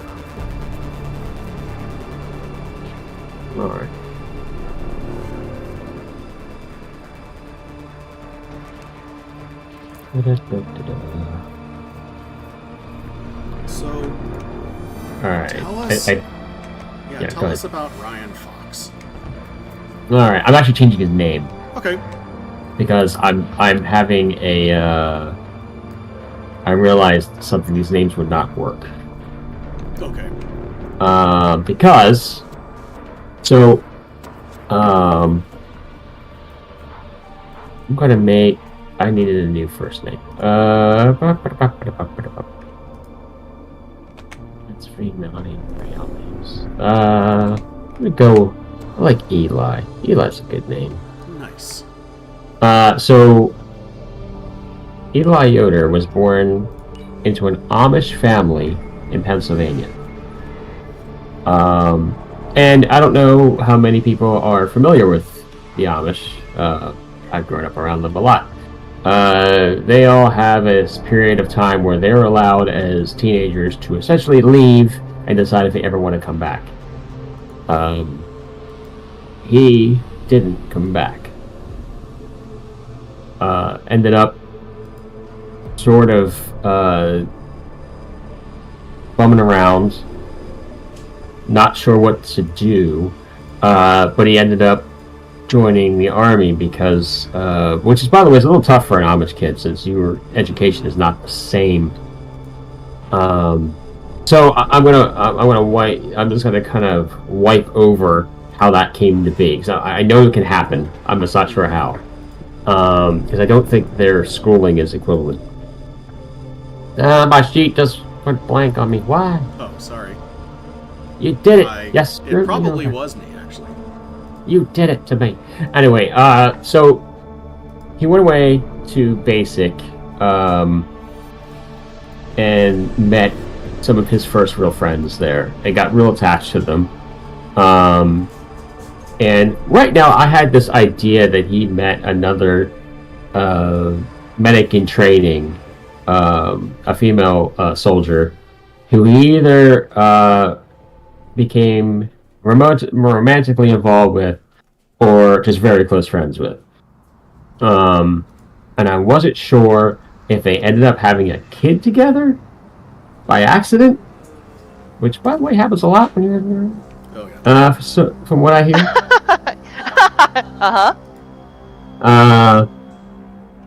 Just, I'm not judging. I'm not. I just happen to have many a friend who had that happen. I haven't decided because I figured that would be a really big bond if they had a kid. Yeah, and ended up shipping off to Desert Shield. Learned a lot about the world that he was naive to at first, and then took part in Desert Storm. And it was in Desert Storm where the world that he knew really crashed down. I really need another language if I make him Amish. I might have to make him Mennonite. Because Amish speak German. So, at least the ones around me spoke German. Anyway, so, yeah, saw something there, maybe in this burning oil fields that has such a, really left an impact on me when I was an 11-year-old watching those things. And so I think he saw something unnatural. And was involved in either trying to help survivors of that incident, and therefore was unable to unsee. And from there, that's where he got the attention of Delta Green. And I know Delta Green in the 90s was not worldwide. I don't think. That's what I mean. Delta Green technically never has been worldwide. It has always been a U.S. agency. Of course, they have done things elsewhere in the world. Wherever America is, they tend to go. Yeah, so I figured they either got a hold of the report, and, and then one of those things where he got a sat down and was told to rewrite it with these details instead of those details, because these were obviously wrong. And if you want to keep that rank and keep your position here, this is what you're going to say. But the other thing that I want to have his mind affected by is that what they're doing and what Delta Green's doing is 1000% right. He believes 100% in the mission of Delta Green. And whether the Delta Green itself trusts him, he is 100% on board. These evil things that come out of these dark places, they gotta go back. They gotta go back. They don't belong here. So I don't know if that's the voice I use or not. Yeah, that's kind of my guy. It's very, very nebulous. So I'm going to think about it some more. But that's kind of where I'm at. Amazing. I love the idea of a character who is a true believer in this. Yep. I mean, if you're still trying to figure out what to do with your bonds, let Delta Green itself be one of them. Oh, that's a good one. Yeah, I can do. That's a good one. I like that. Delta Green. I love you, Delta Green. You'll never let me go. Amazing. So, that is Eli Amish Yoder. Tell us about Kurt Becker. Look above table question. Sure. So this mission's going to be in Colorado, you said. So there needs to be a reason for them to be in or near a city in Colorado. At least available to travel to Colorado. Gotcha. I'll say Kurt Becker is currently in Colorado. He doesn't live there. He's got a tiny little townhouse in Northern Virginia that is half moving boxes that he never unpacks. It's an overpriced storage facility, really. He is figuring out what his next assignment with the agency will be. He's on kind of a TDY at the moment. He is, just like the FBI has federal witness relocation program, he is working to relocate some of his former assets into the United States because the Russians neither forgive nor forget. And Colorado is a nice open space for some of those folks to go. So he's tired of his hotel room. He's sitting in a TCBY yogurt right now that has just played Jump Around by House of Pain for the 4th fucking time in the last hour and a half. And it's interfering with his ability. He's gone to Walden Books, and he's got books. He's trying to teach himself Arabic because German is kind of useless now, and all the action and all the good assignments are in the Middle East. He's trying to wrap his head around Arabic, so he's sitting in a TCBY, he's playing terrible music, and he's staring at this Arabic language book. It's not making a lot of sense while he's working on relocation and doing background checks and interviews for graduating, let's say, UC Boulder and Colorado State, the two, maybe even University of Denver, the big universities in Colorado. He's kind of doing some relocation stuff and filling in some free time, just doing some, real scut work, background check stuff that if he had those connections that he wished he had, he wouldn't even be doing that but he has no connections. So he gets the scut work all the time.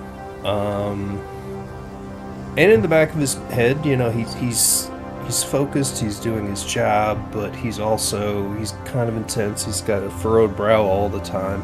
He's one of those people who, like, if you walk in, if something happens and there's a room full of people, he just has the look about him that if something were to happen, he would probably take charge, or he should take charge, or I should ask this guy what to do. He has a certain, not exactly command, but just sort of resonates kind of a capable level-headedness. He's highly alert. I decided to ease off the search and bump up alert because that would be something that would be critical for what he did do and similar to what he wants to do. And one of the interesting things about being as alert as he is, he's one of those people that, like, if you're in a food court or restaurant, if you notice him, if you start looking at him, he just knows when you're looking at him, and he immediately turns and looks at you, and then you feel all awkward and stuff like, oh shit, that guy saw me watching him. Like, he just knows. He's not mean about it. He doesn't give you the stare of death. He just kind of gives you this blank, like, I'm sorry, do you need something? No? Okay, let me go back to this Arabic book that I don't even fucking understand right now. And he's thinking about, like, how his career kind of went sideways. He's thinking about, like, could I have saved the marriage? Should I have saved the marriage? Should I even gotten married in the first place? She still has some of my stuff. Like, do I even try to get it back? And then in one corner, knocking in his brain is his previous exposure to Delta Green essentially being a friendly on cleanup duty. He wasn't necessarily a principal in the mission. He's not entirely sure what was going on, but stuff he can't explain, stuff he doesn't quite understand. And that's kind of knocking around in his head too. See, he's just a man that's kind of living out of a hotel right now, who's not sure what his next move is, who's just kind of grinding, and kind of not he's not having like a crisis, but he's definitely questioning some of his life choices and some of his career choices. And in terms of distinguishing characteristics, you know, he's an alert guy. He just knows when you look at him. He just immediately turns and looks at you, and he doesn't look at you intimidating, but he'll make eye contact. Like, he just always looks like he's thinking. He looks like he's deep in thought, or he's working on something. And then charisma's interesting. He's got sort of the mechanical charisma. He knows what to do. He's got some rough edges, but he's just one of those people that gets to the point very quickly. He does it in a pleasant way. It's not necessarily off-putting, but it kind of puts folks on his heels because he doesn't wait for 10 minutes of how was your weekend before he gets to the point. He'll give you about 10 seconds of how was your weekend, and then he gets to the point. And right now, the point that he wants to get to is whether or not he's gonna, like, his career will suffer if he chokes out this kid that keeps playing the shitty music at the TCBY.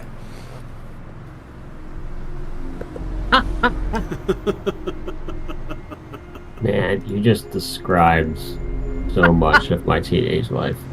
I'm just picturing the mall I used to hang out at. When you mentioned Walden Books, I'm like, oh. Yeah. I used to shop there all the time. Yep. Yeah, it's that moment where you're like, we were at Borders, and I really wanted to kick that kid's teeth in. Where I bought all my D&D books. I mean, yeah, back when you could order them on Amazon. He trained to be a Cold Warrior. Now there's no Cold War, and he's just kind of not sure what he should do next. Yeah, soldier without a war. Well, there's plenty of wars that he's just not trained for the ones that are happening now that will get him promoted and to get him, you know, out of doing shit background checks, you know. Yeah. In Colorado. Yeah. Right now, the things that are going down in the world are going down in the Balkans and in East Africa. Lots of places that he's not trained for.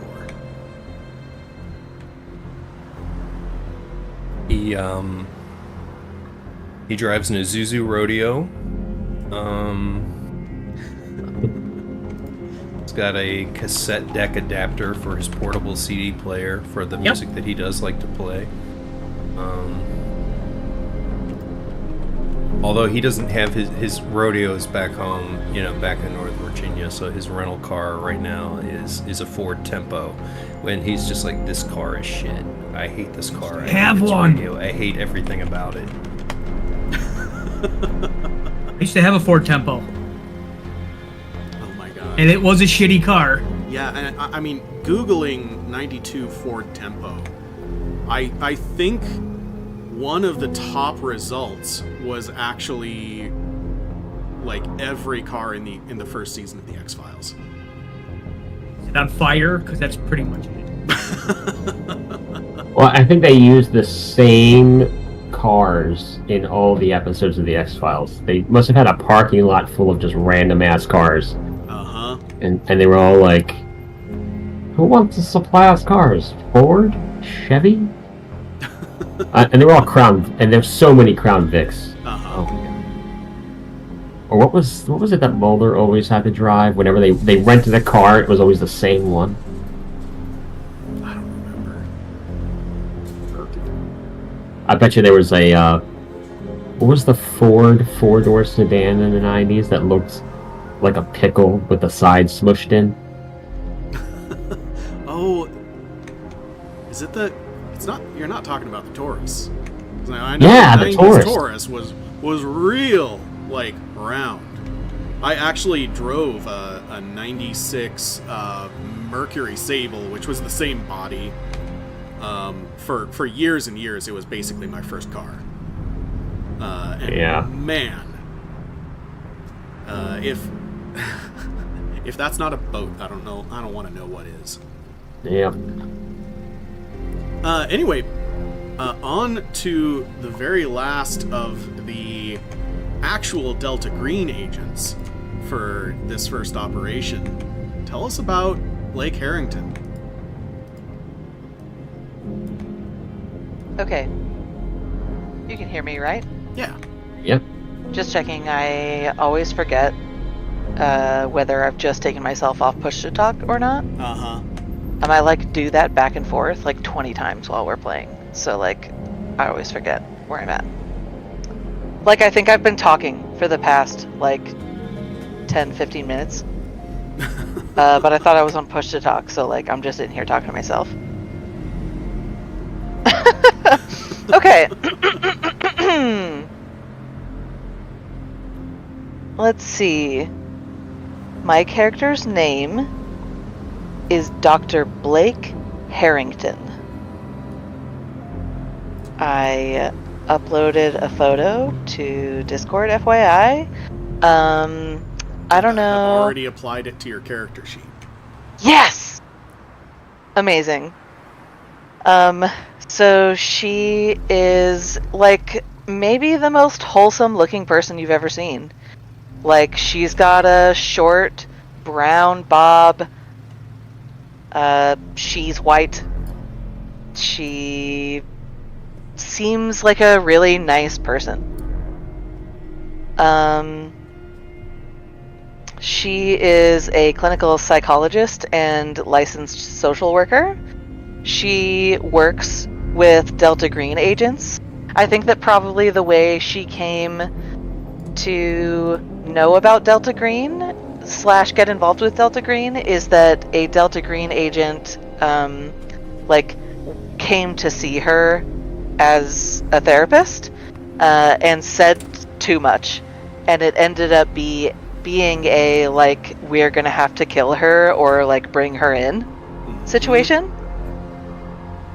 Wait a minute, is your character the Delta Green Employee Assistance Program?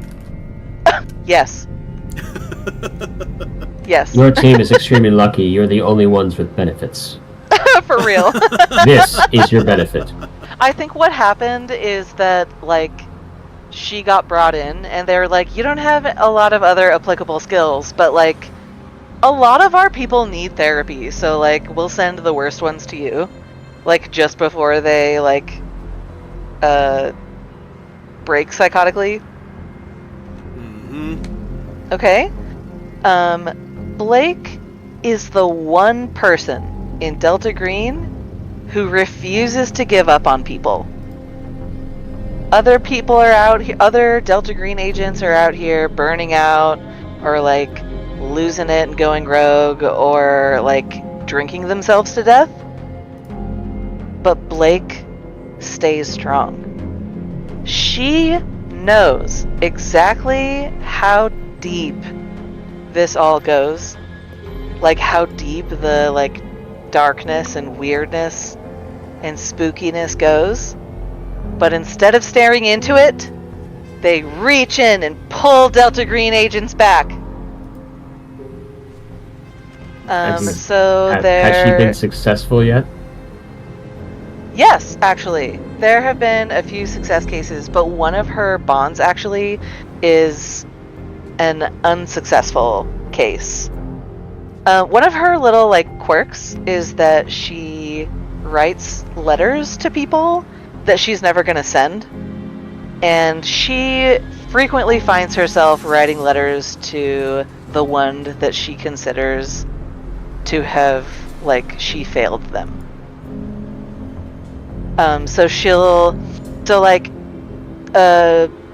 frequent kind of like thing that plays out for her is that she like wakes up in the middle of the night to the phone ringing. She like does a deep sigh and like starts the kettle for a cup of tea, answers the phone, and like it's a Delta Green agent on the other end, and they're like, "Oh, I've just seen the most horrible things," and she listens and tries to reassure them, and like the way that she thinks of her job, like in her own mind, is that it's not about fixing Delta Green agents who have seen too much. It's about keeping them from drowning just one more night. That's the goal here. She has like a lot of quirks, but the way that I'm thinking of it is that they are what I am calling her rituals of resilience. So like she has like a locket that she like touches all the time, and she has a song that she sings to comfort herself, and like after she gets off the phone with whatever Delta Green agent is having a meltdown that night, she like listens to Bob Dylan on her record player and like drinks tea until she can like go back to her own restful night's sleep. And then on the weekends she like has Sunday dinner parties with her friends, because the world isn't just horror, because life is still worth holding on to. So Wow, she's used to futility, I take it. Yes. I was gonna say, of the characters I have played in games with UK, that is the least barbarian-ish. I know. It really is. I was really thinking, like, how is she gonna make a character that goes apeshit on people? My character is going to give NPCs chamomile and lemongrass tea, and is going to distribute fidget toys amongst the team. Oh my god. I know. And is gonna have like hard candies in her purse to like give people when they're having anxiety. Wow. So This is gonna be fun. She's either gonna like because I think what Kurt wants to give to some people is a silenced 22 round to the back of the head. So It'll be really interesting to hear them talk to each other. Yeah. Uh-huh. So we've got two who really believe in this. And we've got one who is doing this for lack of a better idea. Amazing. And then we've got one who never intended to do this at all. Tell us about Michael Bauman. Michael Max Bauman. Yeah, this wasn't really in his plans. Went to RIT as a young kid. And that's actually one of his bonds is the college. Nice. That's actually only like 40 minutes away from my action. Nice.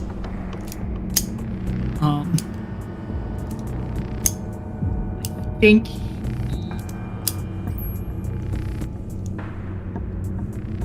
Uh-oh. get this straight. Yeah, you've gone very quiet. Come on. Sorry. How's this? That's better. Okay.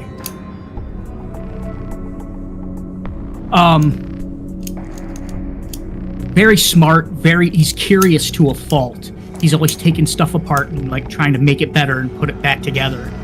How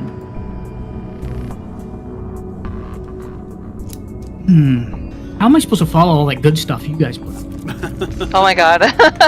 That's why you go early, so that you seem Yes. less crap. Yep.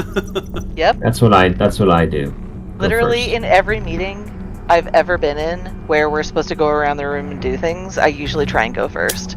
So that I don't have to like follow anybody who did a really good job.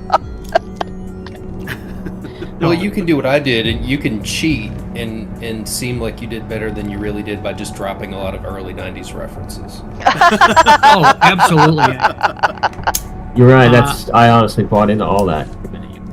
I think working for Radio Shack, he works at the local mall. What's the name of the TV show with the kids and they play D&D and there's monsters and shit? Stranger Things? Stranger Things. Stranger Things. So it's the same kind of part where their mall had like the Russians and the weird shit in it. Mm-hmm. Something bad happened in the mall where he works, and that's what he walked in on. And that was wrong place, wrong time for him. And that's where Delta Green picked him up. I think I should have been a little bit clearer. Delta Green hasn't picked you up. I mean, they know of you, for sure. Because your dad's a friendly.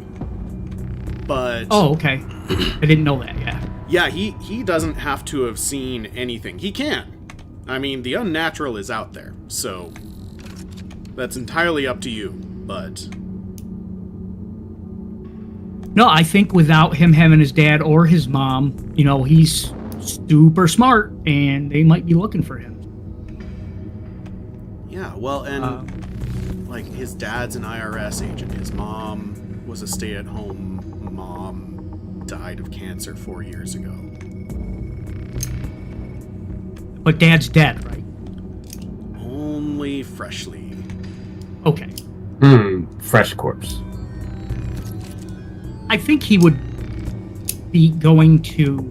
This is the idea I had in my head was he's in Chicago for like a tech week or something, like a convention. Yeah, absolutely. Maybe that's where they find him. But his curiosity is definitely one of his biggest strengths and downfalls. Oh, and everything he does, he loves pretty much everything Japanese. Anime, he's learned to speak it. That's his foreign language. And the weeboo. Yeah. Weeb. Yeah. He's a nerd. But a very smart nerd. Yeah. That's the other kind. That's the best kind. I have 2 follow-up mall questions for your character in no particular order. What is the favorite food court place to get something to eat? Is he like Taco Bell guy, Sbarro guy, Boardwalk fries, yogurt, and then also he hits a lot of Sparrow, and one of them has an Arby's in there. And does he have a crush on anybody that works on a different store in the different store in the mall? I don't think he's a crush guy. I think he gets engrossed in his comic books. Oh, You know that, well then, does that- somebody else who works in the mall have a crush on him that he's oblivious to? How would he know? That's my way of saying I don't know. Maybe Maybe, Javon. and maybe he's. That's a great idea because maybe he is totally just. Like, he's- yes. Get this. In Chicago, in the Hyatt Regency Woodfield, from November 6th through 8th, 1992, was WindyCon, a major sci-fi convention. Perfect. That is amazing that you looked that up. I love things set in the recent past. Yeah. It's funny because the 90s is quick. So when I was thinking about this, because I turned on the radio the other day, and they had on the classic station Green Day, and I was upset. But then I realized that we are as far from the 90s and the Dookie album as I believe. I'm trying to think. I'm in the car listening to my parents' music in 1988. 30 years before 1988 was 1958. Yup. So, and they were listening to the classics, and that was the 70s. I was thinking, like, man, so long ago. And Sparrows, my God, that just flooded my memory of all kind. Like, I'm like, oh yeah, Sparrows. They were in every mall. What was the Chinese food place? Magic Walk? I don't know. They were all the same. I'm uncertain that Chinese places are not all the same.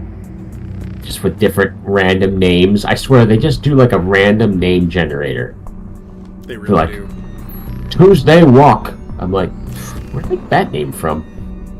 And they all Magic had the Palace. same new employee hazing ritual where they make the new person stand out front and hand out pieces of bourbon chicken on a toothpick. Man, I would kill for free bourbon chicken once in a while. The old City Walk. The old City Walk. Anyway. Awesome. So you've all got your characters together, and we've pretty much used up our time for tonight. But I will leave you with yeah. So we'll start in full force next time. But Max is having he's a month off of his fun time at WindyCon. He has he's kind of going back to his job, and it's people are talking about the recent election. This Bill Clinton guy, who knows how he's going to turn out. And No, Slick Willie. yeah, just the fact that he had that nickname before.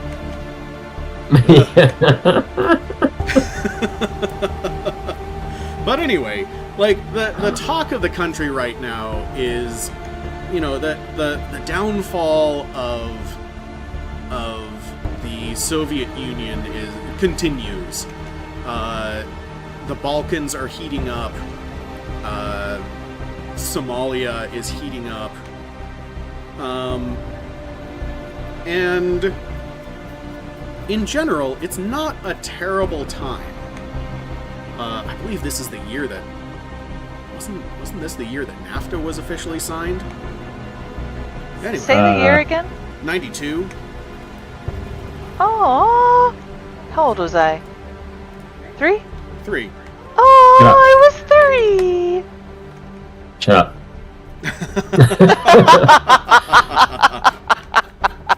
Well, I was 11. I wasn't. But yeah, it was signed in 92 and took effect in 94. So there's this new idea of free trade around North America. But what's in the news doesn't really concern all of you all that much. I'm sure that Kurt Becker is feeling some bitterness over the continued dissolution of the eastern states, but what our view, our camera brings us to is a Denver suburb east of the city. Denver International Airport is still under construction. It's going to be one of the biggest airports in the entire world. Who knows when construction will end? Our camera flies over that. It's a slightly gray, cold day where Denver is spread out, surprisingly flat against the dark and snow-capped Rockies to the west. But we fly in and we see a residential street, one of the areas of the city that is turning gradually from residential to industrial. It's not the best area. It's aging 1960s architecture. We fly in on a small 2-story apartment, basically a row house converted to an apartment at some point in its existence. We see an elderly lady walking a foofy little dog that is barking incessantly at the upstairs neighbor, who, as the lady opens her front door, she sees a man in his it would be his 50s, in a fairly worn, squared away gray suit. He pulls his door open. He looks down at the woman. He says, "How are you doing, Mrs. Janowitz?" And she says, Mitzi, shush! Be nice!" And she waves up. She says, "Hi, Mr. Bauman." And he tries to force a smile for her sake, but it comes off disingenuous, and he just steps inside without making any attempt to make conversation. She clucks to herself, shakes her head a little bit, mumbles about a man needing a woman, and heads into her own apartment. Clyde Bauman takes his gray suit jacket off, hangs it by the door, takes his tie off without unknotting it, hangs it by the door as well. He heads to a small bathroom, and he stands looking into the cheap mirror. He's supposed to be pulling it open to take his medications, but he doesn't. He looks himself in the eye. He's going gray. He's long ago gone bald. He looks down at a spare tire around his waist, And he says one word. He just says, Marlene. And then he wavers a little bit. There's water on the ground. He tries to shake out his left arm. He tries to catch his breath. He stumbles back into the sliding glass door of the mildewed single stall shower. It breaks. He kicks, but he has fallen back in a tangle of broken glass, and the lip of the bathtub gets in his way. He reaches toward the medicine cabinet behind the mirror, behind the sink. And one last time, he says, Marlene. He tries to keep consciousness, tries to crawl back out toward the hallway, toward the phone, and he loses consciousness just in the doorway to the bathroom. And our camera continues to fly through the bathroom window out over the suburbs of Denver, across downtown, toward the mountains, into the foothills, to a snow-capped valley. It's quiet. Deer wander the wilderness. There's a cabin. It's dark. And our camera takes a moment looking at the cabin, and then it tilts down toward a hatch in the ground at the bottom of a shallow depression. Very faintly from beyond the hatch, we hear a woman's voice just say, Clyde, no! And we fade to black. Oh, What the hell? man. What is going on? And that will be yours to figure out when we come back next time. Hey! That's awesome. I'm so excited. Me too. It's I've been waiting so long to play this game. I'm so excited. I am also very excited. I love this. This first scenario is quick, simple. It's good to get our, kind of get the kinks out. And then from there, I have some of the more harrowing operations lined up for us. So. Great! I'm ready to be traumatized with you all. Yeah. Yay! Fantastic.